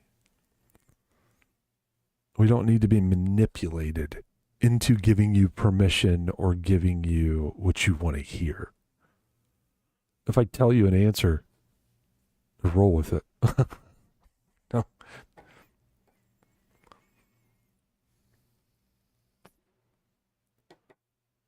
Whereas acceptance doesn't always mean agreement. Some things are hard truths, and that's okay. And that's just how life is. There's some I hate to use philosophy terms, but bare truths or base truths. There's just some things that just are. Love evolves, or should it stay constant? No, love. It is silly to think that love will stay stagnant. It's just, that's silly. Nothing stays stagnant. It will change. It will vary, improve, or, devolve, or get worse because we've made a mistake, as humans, weirdly, are lent to do. Love is always evolving, as we are, as we learn, change opinions, expand on our knowledge.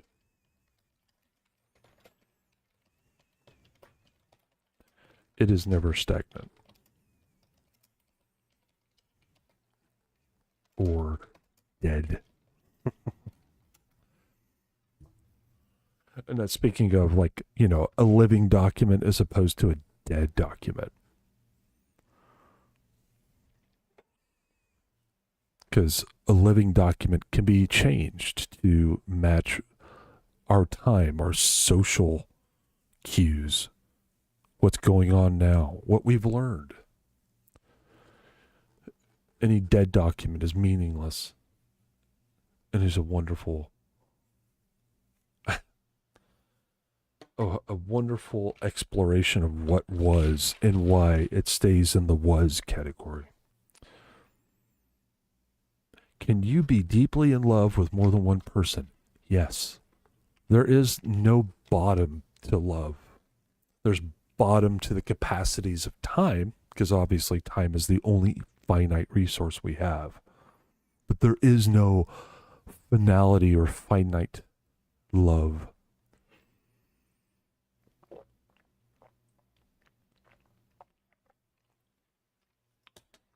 It is just your capacity. Not everybody has the same capacities, but you can easily, deeply love more than one person. Let's see there.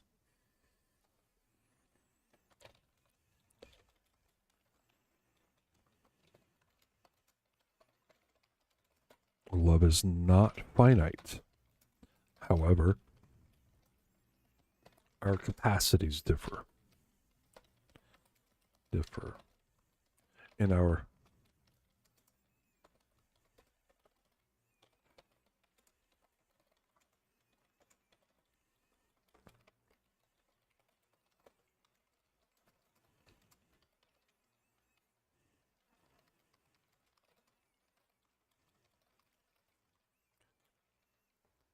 person easily.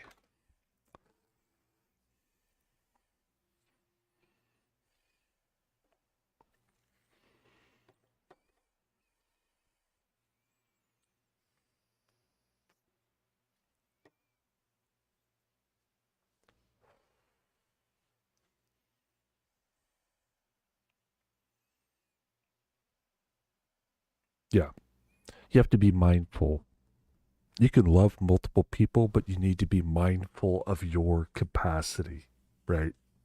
You need to be mindful of what you are capable of doing and or loving.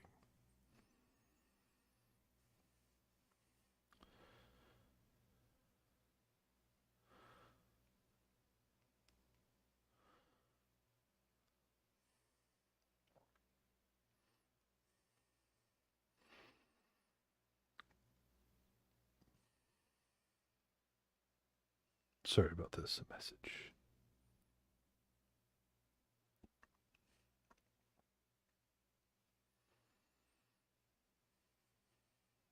This Memorial. Blah, blah, blah, blah. Memorial Day, blah, blah, blah.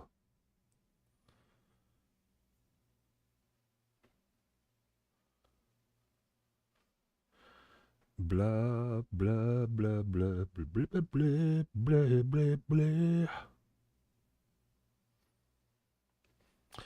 Blah, blah. Okay, anyway, blah. So, let's see here. Let's check the socials. Let's check the streams. Did you see the chats? Yes, I saw the chats. Education, I guess. I put it under the education category in YouTube because there's not like a just chatting option. Shrug. There's 2 viewers on Kick. I see you. I see you 2 little viewers.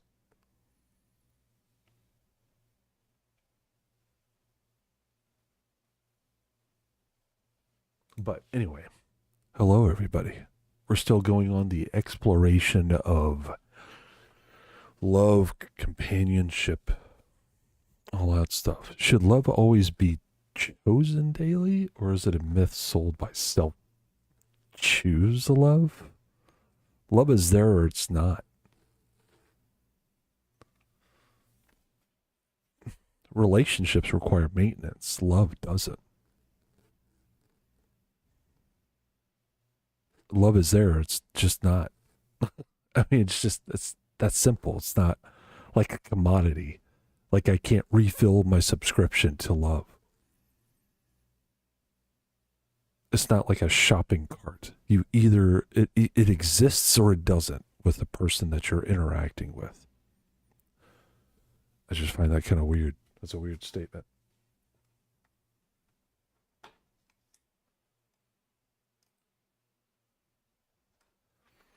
So I guess my answer to that would be relationships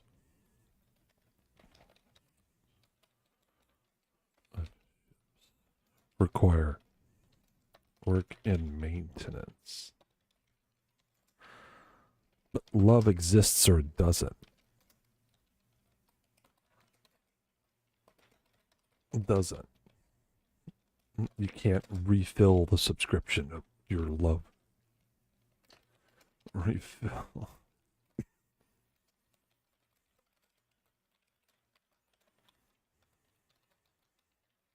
Or pop over chemist. Either you have a strong connection or bond to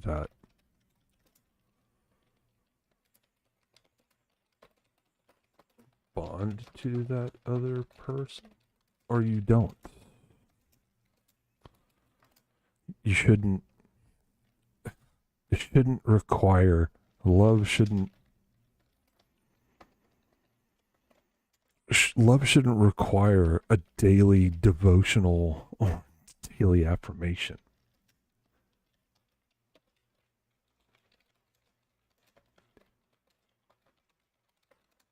It should just be. Just be. Because if it doesn't, you've got a problem.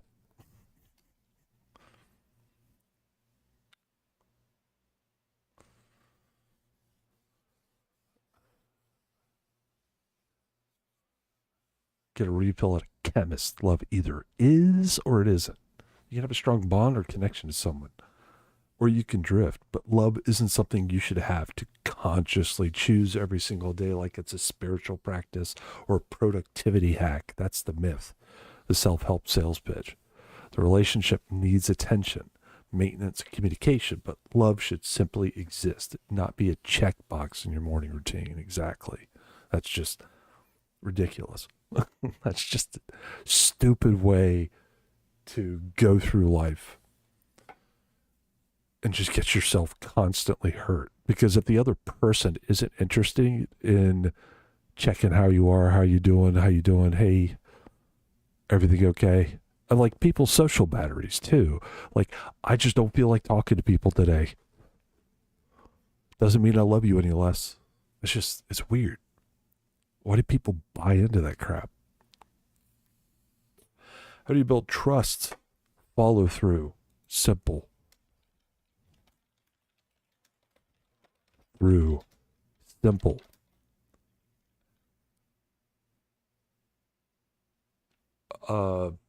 Verification. Are we okay? Is everything going well? Verification. Are you happy? Is there anything I can do better?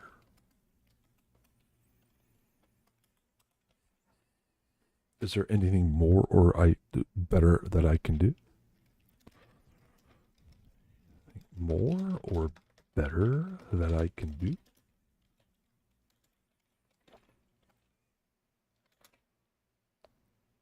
How are we doing?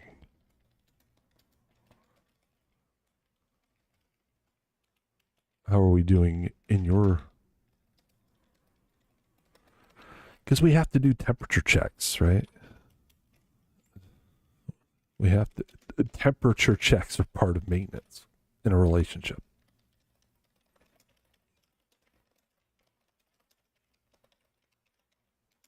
In ongoing relationships. And are vital to trust.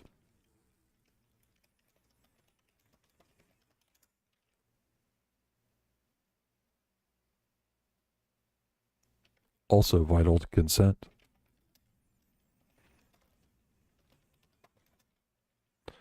Clear communication. Clear boundaries. Clear objectives. And clear, open follow through.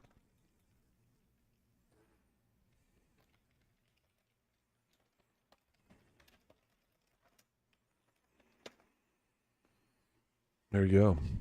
That's your truth bomb. Bam.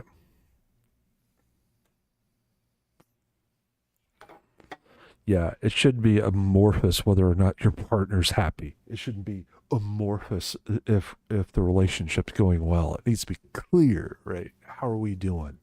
Is there anything I can do better? Anything I can do more? You know, hey, next Tuesday when you're going to work, do you need me to go get you something? You had a long day that time. Just paying attention. Follow through on what you damn say. Jesus Christ. Quit all this sweet nothings BS. Be there or don't. Right? Don't waste my time. I won't waste yours. Period. When do you know it's time to walk away? Huh. Well, that's pretty simple to me. But I'll try to build a better response. 1 second, I gotta look at my work stuff.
Oh, man.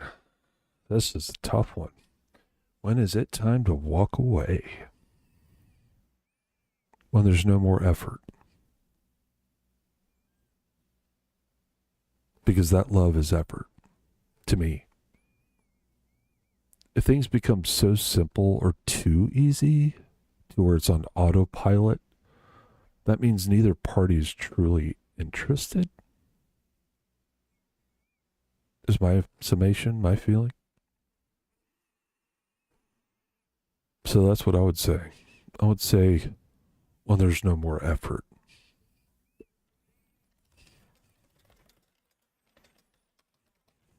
No more communication.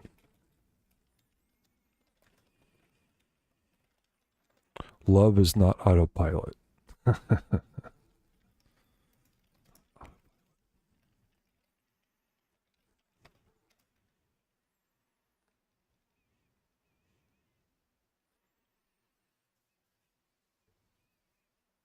Will there be periods in a relationship where it's easy? Yes. But there's still always effort.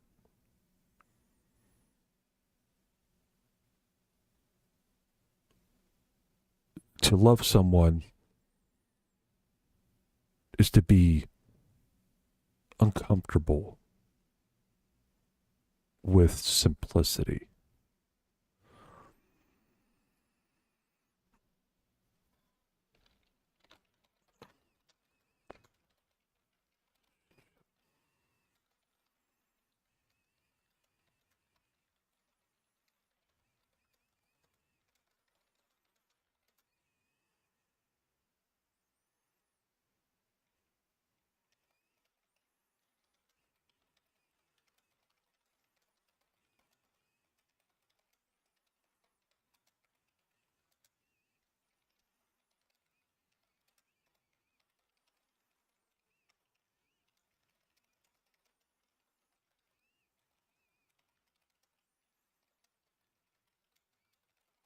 Because the reality is, if you're not putting any effort into the compassion or passion at that time, I mean, what are we doing here? Right? I mean, relationships, they can become easy, but you're still having to consistently do things, planning things, going together to do things, and all of that is effort. If there's nothing going on and you're just existing, I don't think that doesn't bode well. there's no spark, as they say in the self-help books. There's no onus. There's no want to do more to make this other person happier, right? That's what I think. I could also just be crazy.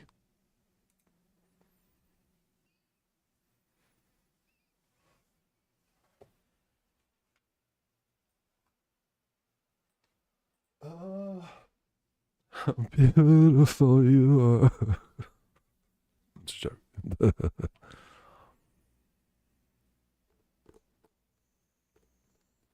Oh, and abuse. Yeah, walk away.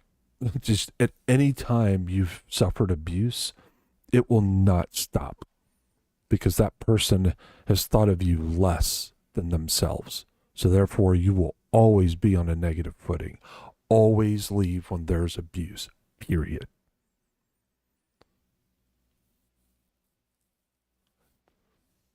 Because there's no coming back. The trigger has already dropped.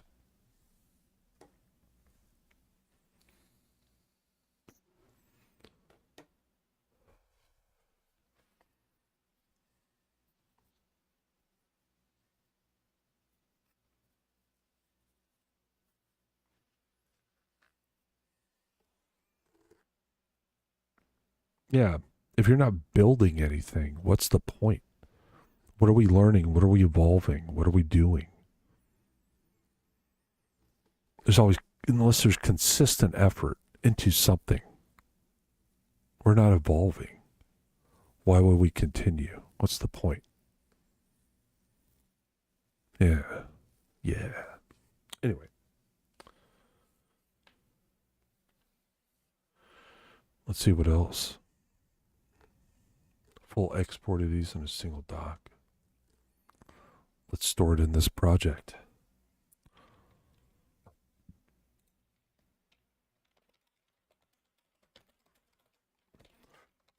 Project and continue ahead.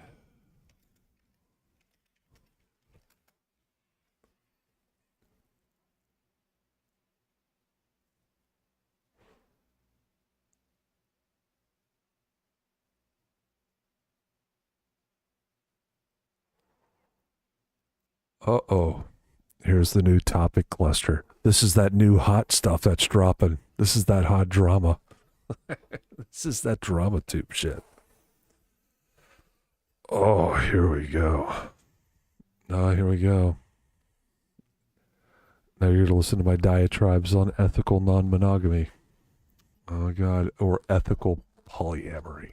I hate the word polyamory just for the mere reason there's a sexual social context to it. not all non-monogamous relationships deal with intimacy or sexuality. It's just a fact. It could just be connection emotionally, intellectually. You're wanting that other person's time, right? So, yeah. Yeah. Anywho, stored and locked. Oof. Yeah, we're starting out. This is the spicy part of the stream. So if you want to hop all the way to this, man, this is where it's going to start getting interesting. What makes ethical non-monogamy ethical in your eyes? Where do most people get it wrong? It's honest. It's clear, honest. Clear, honest.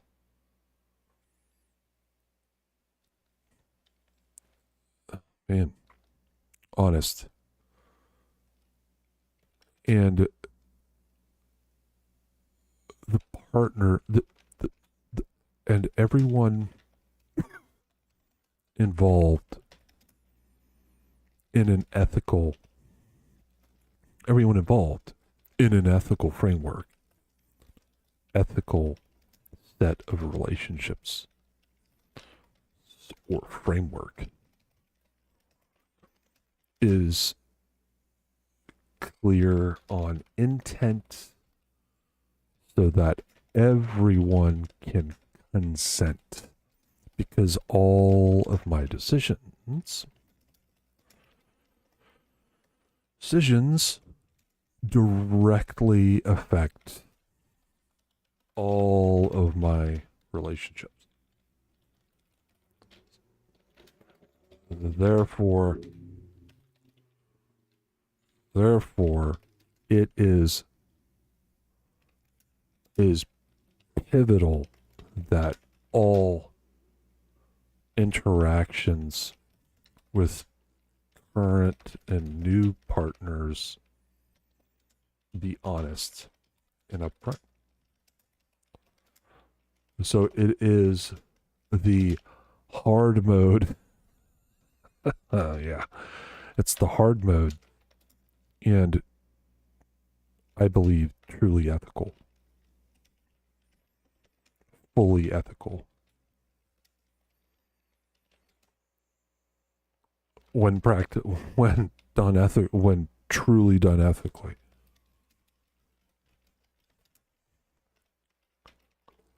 Way of sharing love, intimacy, compassion, loyalty to other human beings.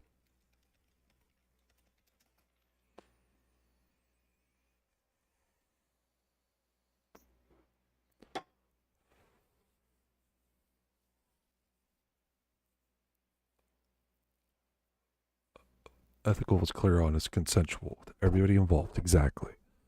Every person in the framework understands the intent, boundaries, dynamics, and relationship. No secrets, no omissions, no half-truths, because every decision I make affects all my relationships. That's why it's pivotal that every interaction, whether with existing or new partners, is grounded in upfront honesty.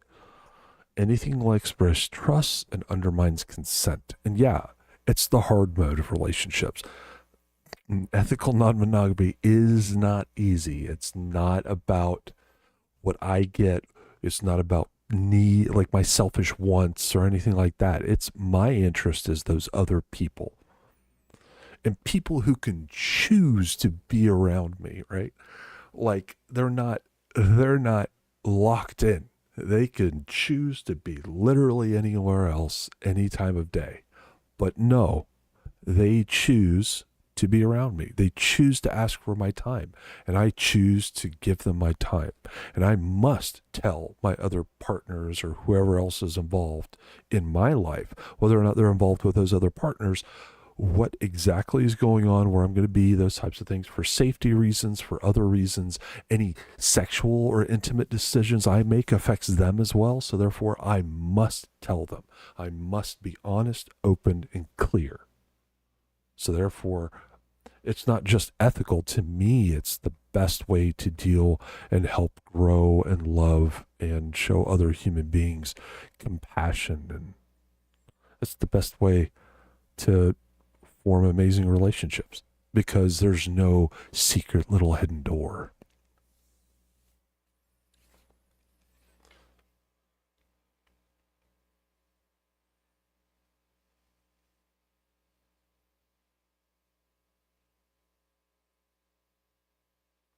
One second, I've got to respond to this. I'm about to sell the consent talk.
All right, we are back.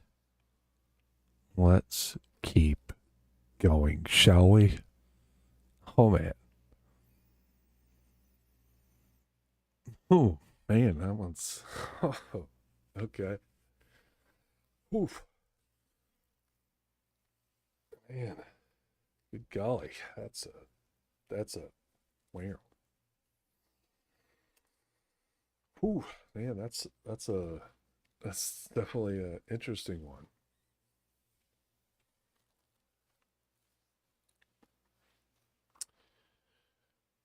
So the question is, how do you personally prevent emotional manipulation in a multi-partner dynamic? That's the it's very difficult. I would say that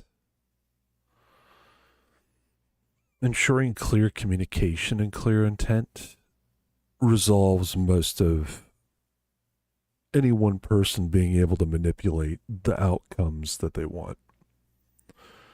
But I would say also, though, because one of the biggest problems with me is like, I have a real problem reading people's intent.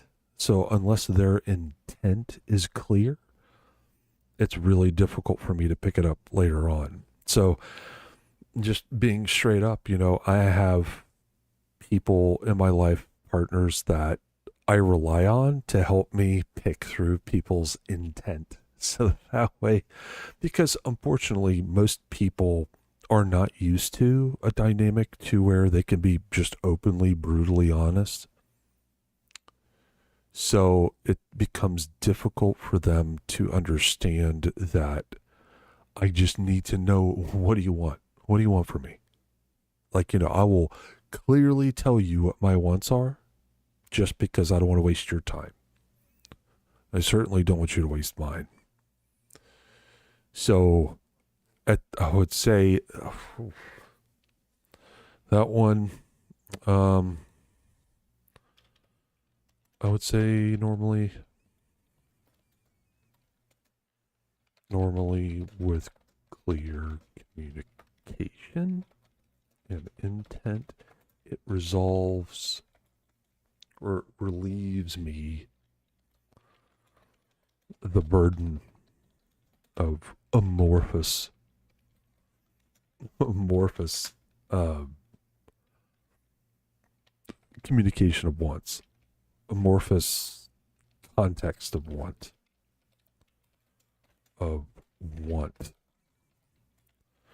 but due to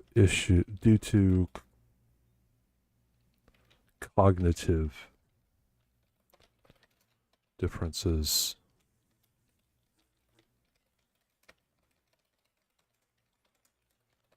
in how autism affects me, it's very difficult for me to weed out intent sometimes.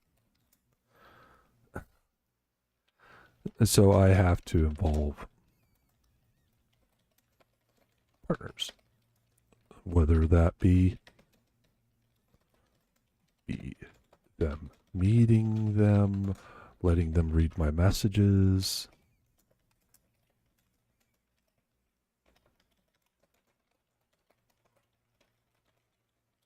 Conversations, I have no secrecy around my partners. Because that's the ethical bit. So that way, so that way I can weed out emotional manipulation upfront.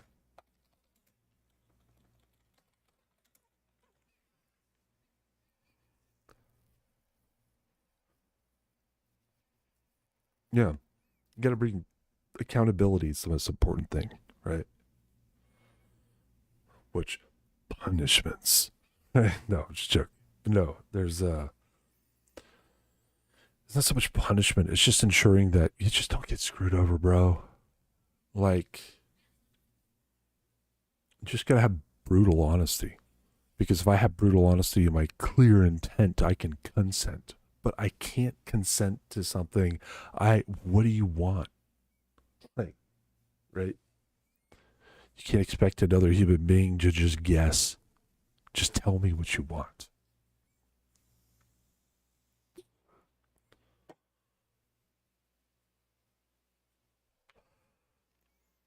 Here we go.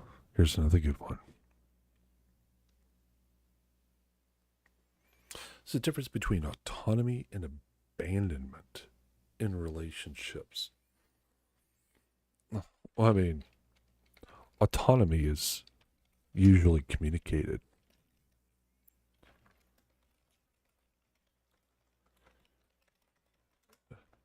Hey, I'm just not down for peopling today.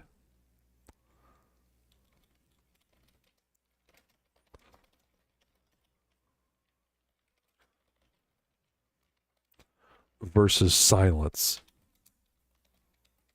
with no.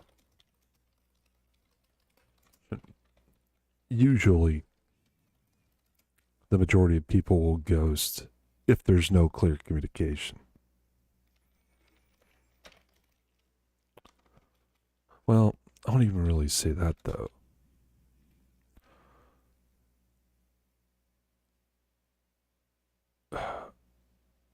We can wax generalizations, but either something is so terribly wrong, usually if it's out of the blue,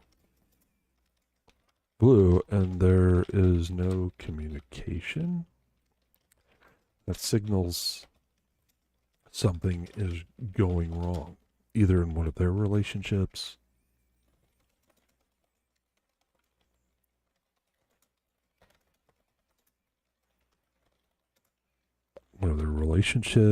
or something personal. That needs to be, touched on a lot. That needs to be explored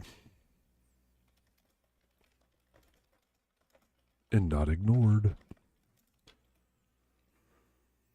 Abandoned would be just straight up ghosting.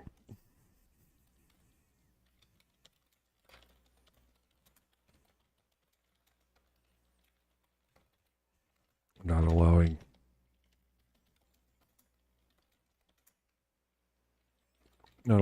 wherever the relationship is at.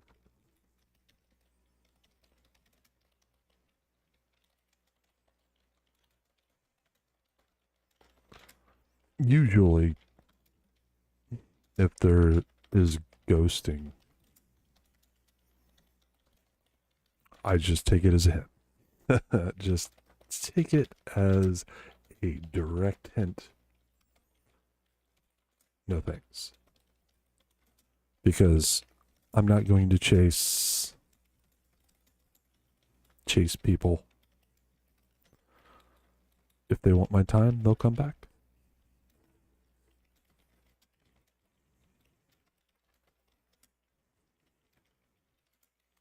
If not, then not.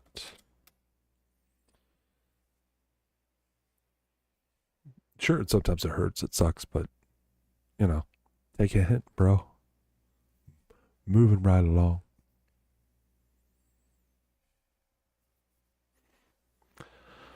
Chance to be processed. Autonomy is communicated. Hey, I'm just not down for peopling today. That's healthy. That's clear. It's consent in action. Right? No context. Yeah, exactly. Someone goes quiet without warning explanation. Something is off. Either something's going wrong personally or in another relationship. That shouldn't be ignored. It should generally be explored. But true abandonment is ghosting. Pulling the plug with other relationship, whatever form it's in, a chance to be processed, redefined, or concluded. So in ghosts, I can take it at face value. I don't chase people. If they want my time, they'll ask. If they don't, that's my answer. Moving right along. Lived up so fancy free. Let's see what we got here.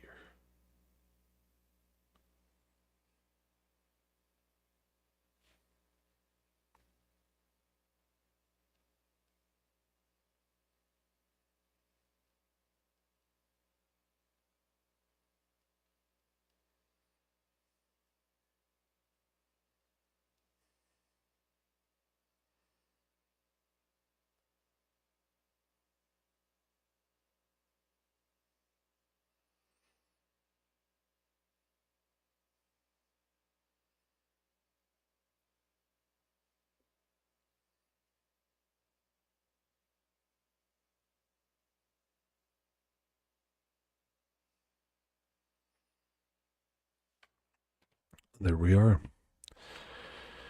Swing 2. Real quick, I gotta take an old man break. I'll be right back. I promise. I'll be right back. Wrong screen. This screen? This screen. This is it. I'll be right back.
Sorry about this.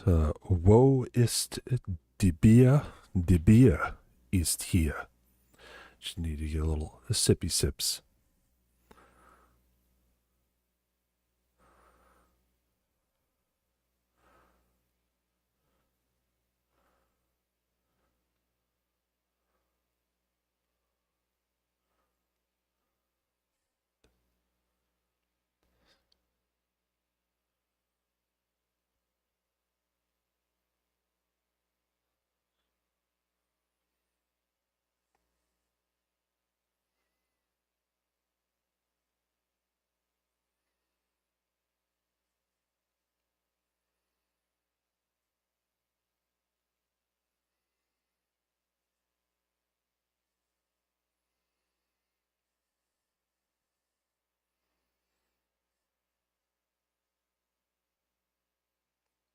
It's stormy.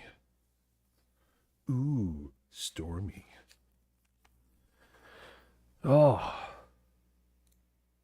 I also had to put lotion on this face so that way I could maintain my vampiric youthful vigor.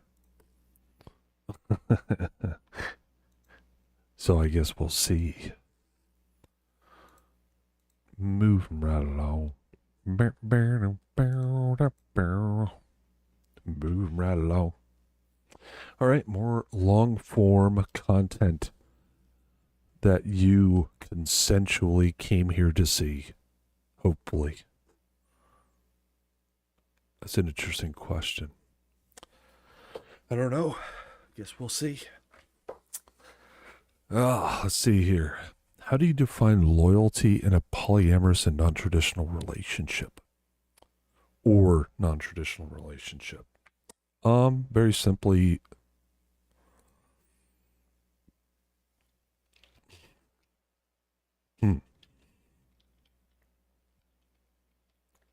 honest. Sorry. Honest communication. And not and no deception. No deception or withholding.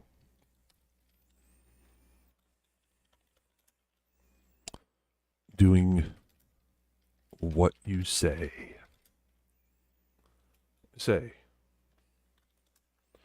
You can be loyal in a you can be loyal in an ethical non-monogamous relationship very easily, because I'm a man of my word.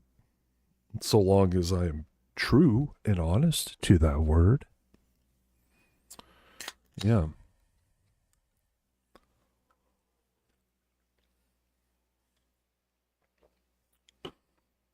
So, honest, no deception or withholding, doing what you say, following through.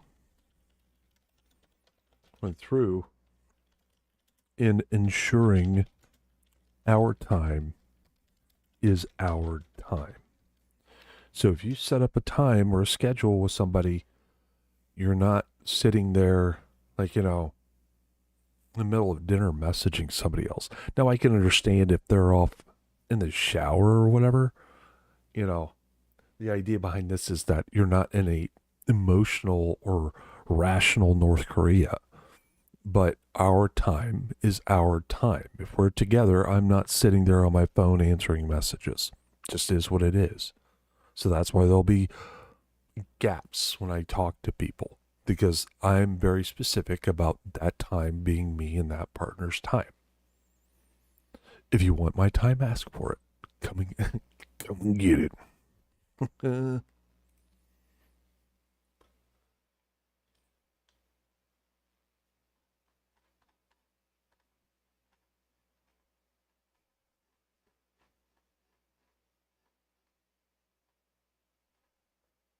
All right. Let's see here.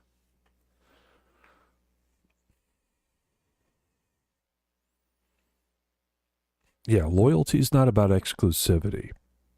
It's about consistency. Am I doing what I tell you?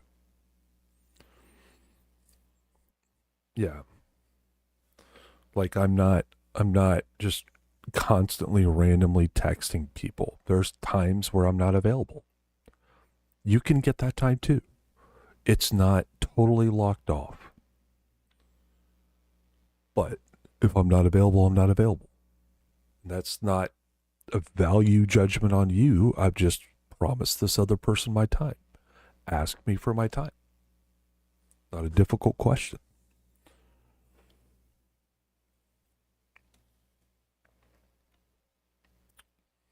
What do you wish more people understood about consent, especially outside of sex?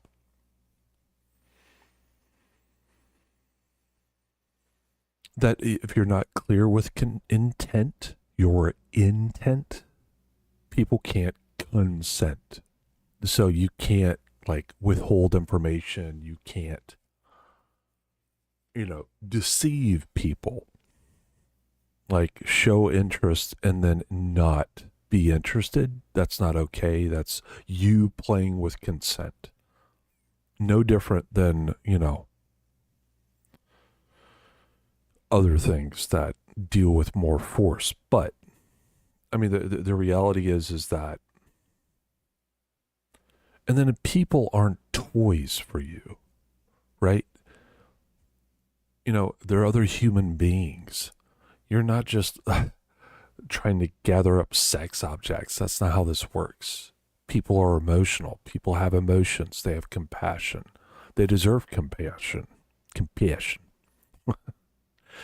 But I mean, people do deserve to be treated with a certain amount of respect.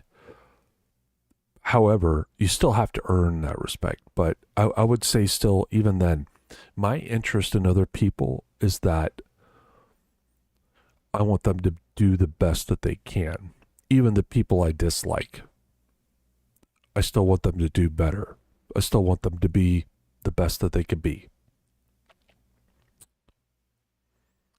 But in order to do that, I have to be clear with intent, and I have to consent to anything I do for them. And if your intent, if you're deceptive, if you're withholding, that's not okay emotionally. Obviously, it's not okay sexually. It's not okay physically. It's not okay mentally. It's just not. It's not ethical, not moral, when you use the big term. So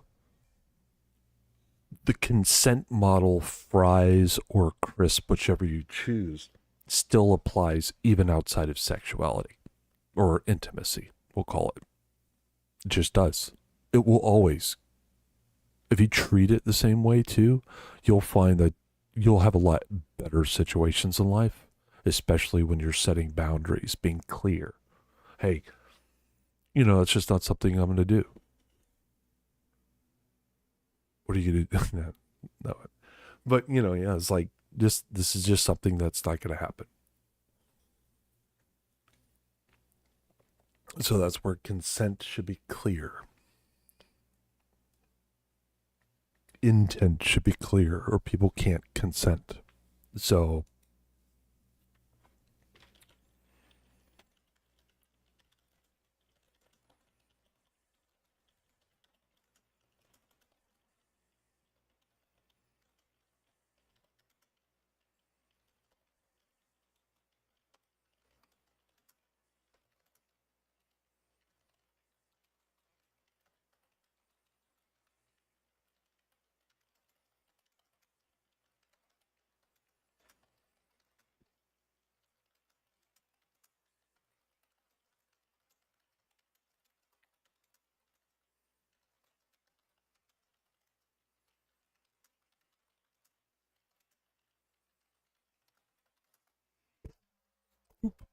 bonk. I bonked it.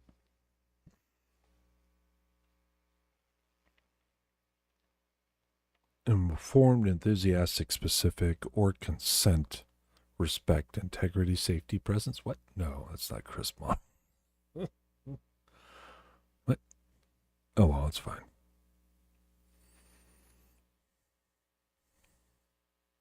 Yeah, honoring agency is the most important thing.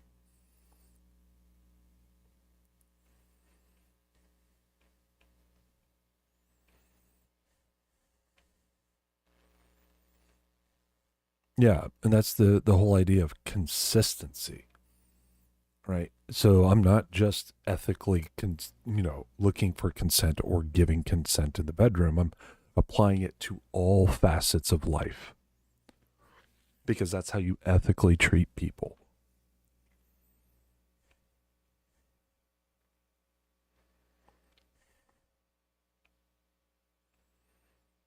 What's one myth about polyamory or ethical non that pisses you off the most?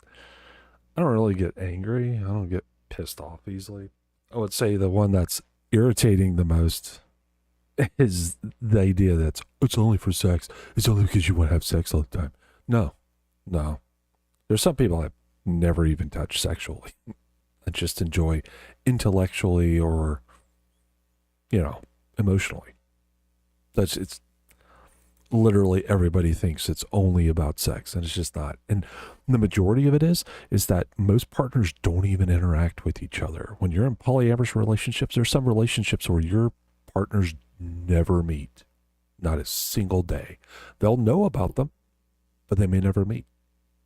I don't follow that because I don't believe that's an ethical framework really either. However, it still could be if everybody consented, but that's just me. Let's see.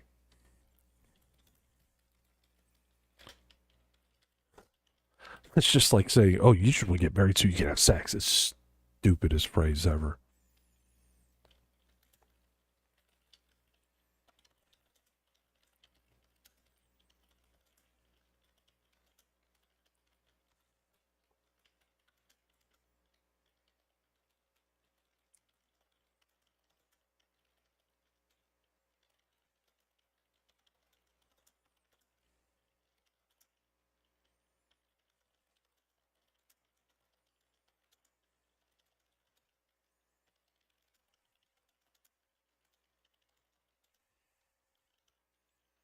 Mute.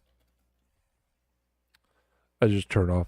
It's just like, as soon as somebody says something like that, I'm just like, oh, well, you obviously are not going to change your mind. There's no real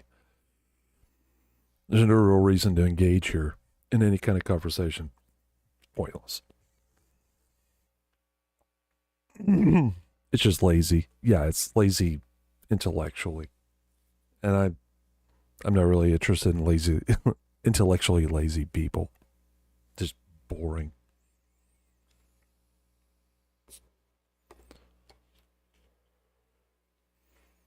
Yeah, it's a structural ethical. It's about other people's freedom, their autonomy, their capability to consent no matter the situation. It's so much better.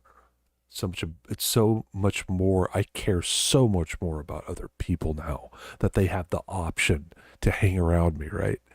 And there's no proverbial weapon to their head to say that you must be around me.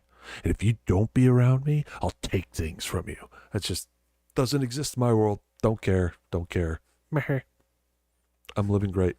I don't have those same stresses you do, and I never will, because it's pointless. We don't do that to other human beings, then they will not do it to me.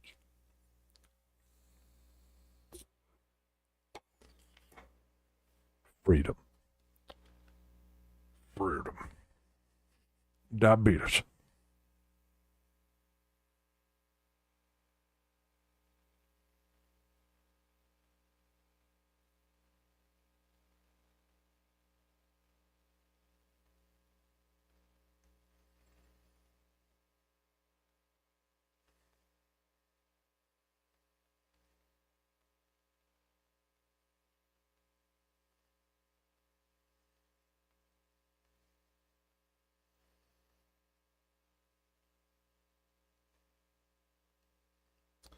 Sorry about that. I interrupted our time. This is our time. You and me. Hey. All right. Anyway. Pivot towards emotional labor, intimacy misconceptions, or societal judgment. Ooh. I don't know. Let's see. Is there anybody else? Slates. Nice. Hey, Lunar. How's it going? The paper bag emojis, as always. I'm always here for some paper bag. I have a just for him. It's going, well, better than it not. Let's see. What do I want to continue with questions-wise? From this thread, or pivot towards emotional labor, social judgment. Packing for moving? Oh, where are you moving?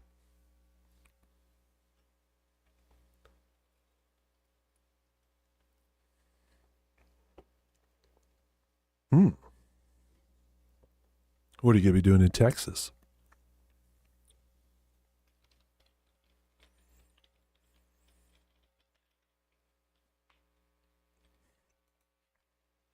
Is it just like a family move or a last minute move?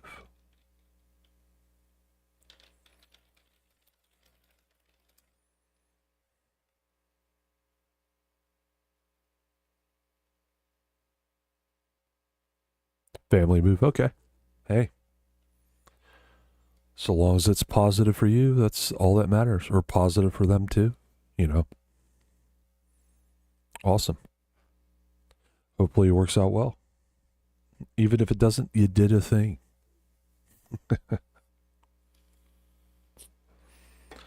Curious what they mean by emotional labor.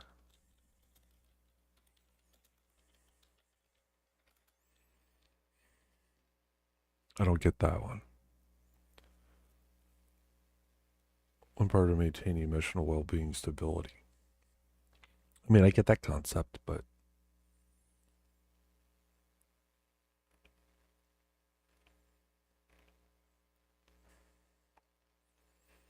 therapist, translator, emotional buffer in a relationship. I mean, that one's not super interesting. How do you avoid imbalance? We already thought it's emotional labor in relationships. What's its definition of that? Angela later referred to effort people manage their own emotions, the professional roles.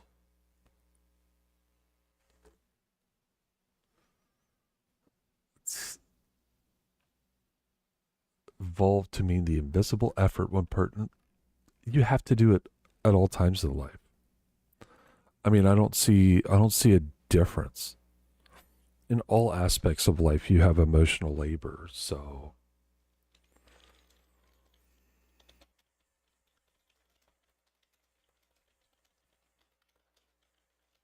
And we all have a social battery, so I would say yes. In ethical, non-monogamous relationships.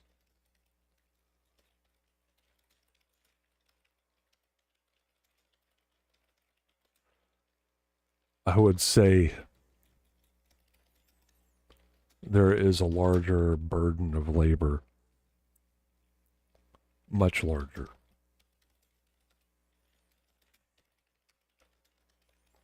But usually there is clear enough communication.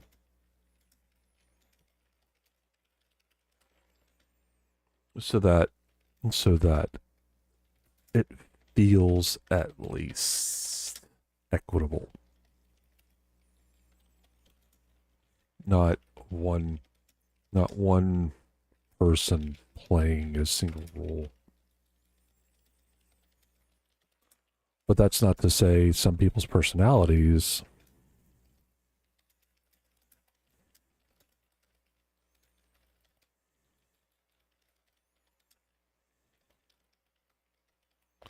don't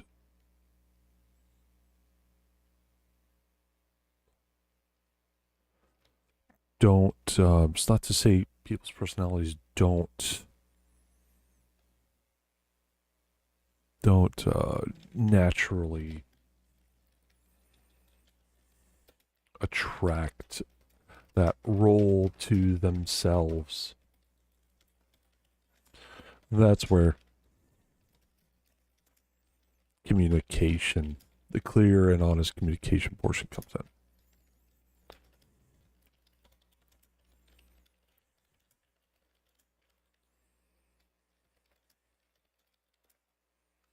There you go.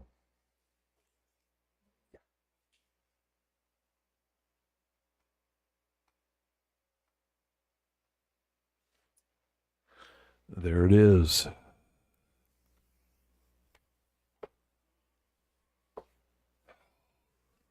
I'm not looking for your ethical points, ChatGPT. I'm just looking to be human. Human.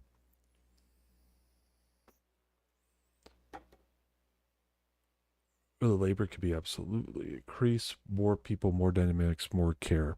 But because the communication tends to be clear, it feels more equitable.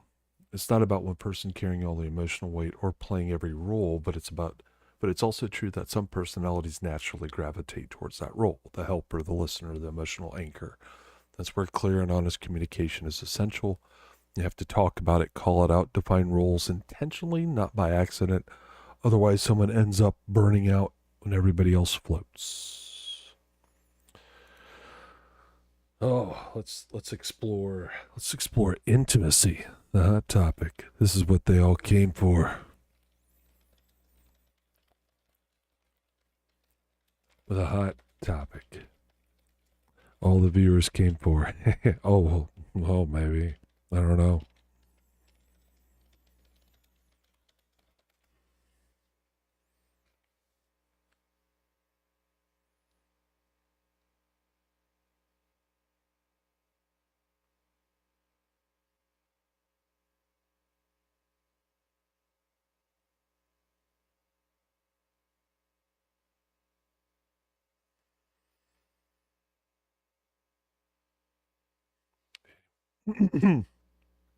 Ooh, I got thunderstormies in my area. Yeah, let's light the fire. They're all hovering around. What does intimacy mean to you beyond just physical touch or sex? Intimacy is emotional.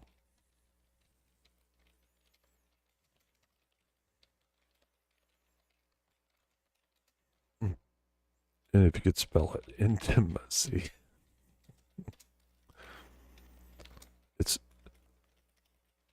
It's validation, confirmation.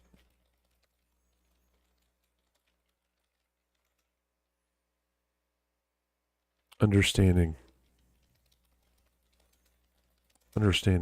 people, people's views, feelings on things.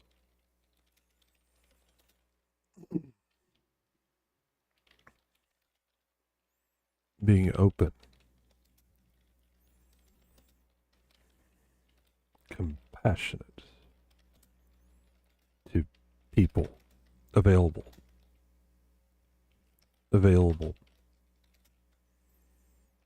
knowing when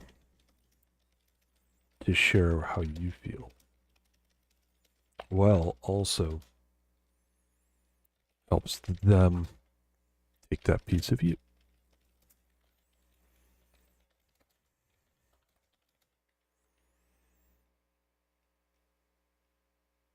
Intimacy happens in a lot of sectors. Intellectual, emotional, along with the physical.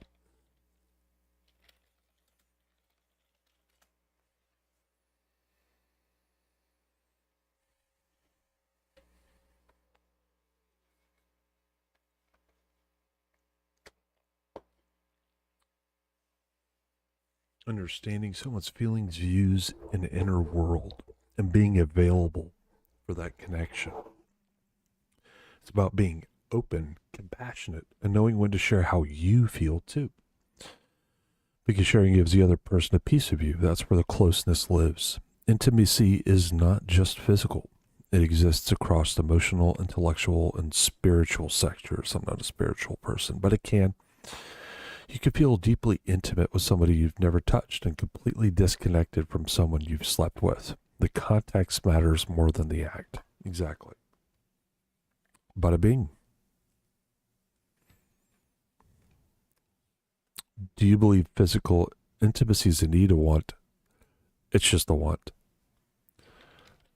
Intimacy is a feel. Let's back that up. Physical intimacy is a want. You can live without it. It's nice. It's nice to have. But you can still without it. Paraplegics can still feel intimacy.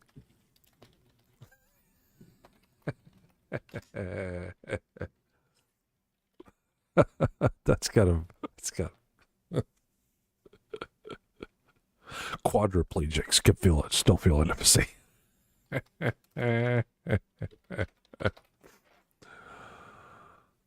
It's not just about or not. No, I'm not gonna go that far. That's kind of fucked up. You can still live without it. We can live normal, functioning lives without sexual intimacy.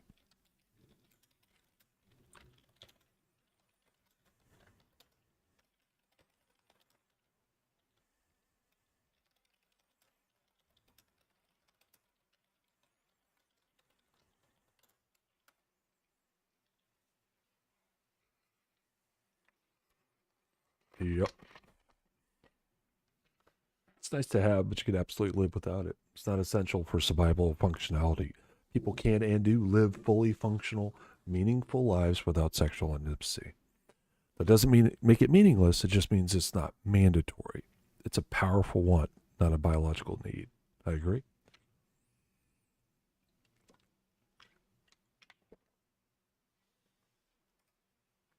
somewhat my brain ring.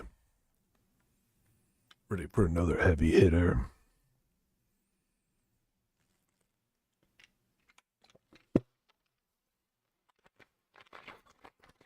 How do you separate intimacy from possession or entitlement, especially in long-term relationships? Intimacy is a part of any connection. Intimacy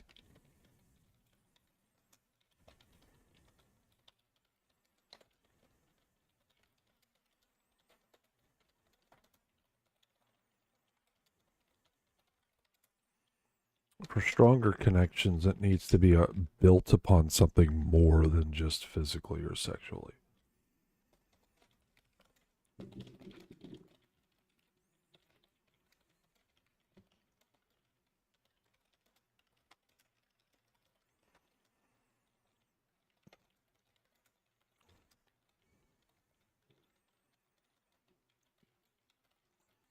Because we evolve as we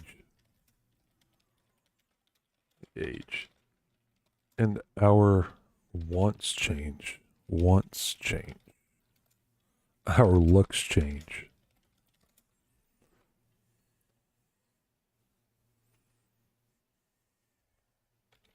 How do you separate intimacy? So, understanding, spooky storm, from the start, that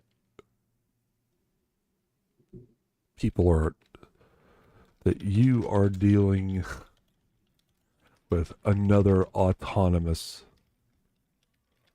being that is just choosing to share your time for time, and you clearly and honestly communicate with them, and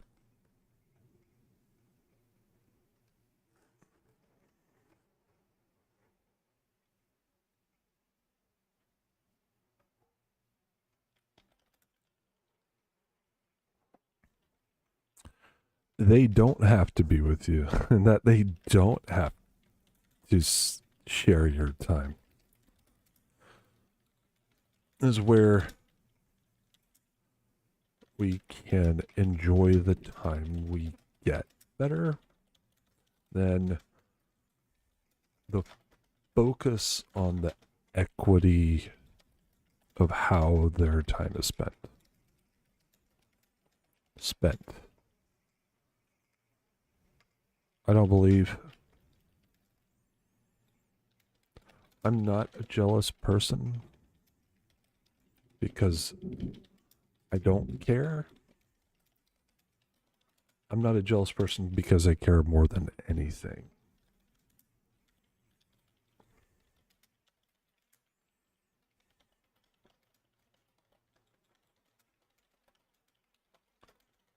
My partner's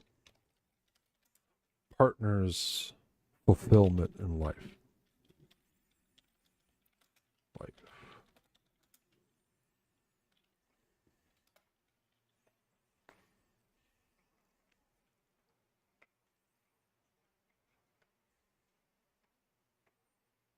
Yeah, intimacy, sexual affairs can exist in any kind of connection, but long-term relationships must be built on more than that. We evolve as we age, our wants change, our bodies change. So if you're based your relationship purely on physical intimacy, you're building on sand. Foundation has to be the recognition that you're dealing with another autonomous being, somebody who's choosing to share their time with you. They don't owe you that time. They're offering it. That's what makes it valuable. Clear and honest communication is how you maintain that respect and how you avoid entitlement. You don't ask, why didn't they spend time with me? You ask, what made the time we shared so meaningful? Exactly. I'm not a jealous person, not because I don't care, but because I care deeply about my partner's fulfillment in life. Their happiness isn't a threat to me. It's a part of the reason I love them.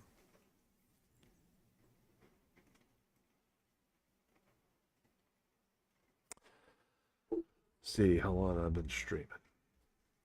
How long I've been streaming.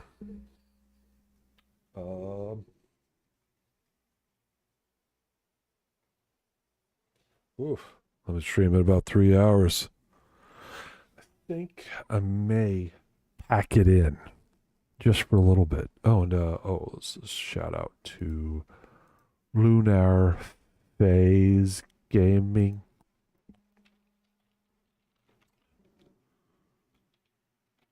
Shout. How do you do that? Shout. Oh, none of that? Oh, I'm sorry. I will not. Okay. Well, then I won't do that. And then I'll just end the stream. Thanks for everybody for coming out. If you do enjoy it, make sure to leave me a like, follow, and subscribe. Share with your friends. Tell everybody. Okay, not a problem. Not a problem at all. While the storm gets worse, I will hope you all have a great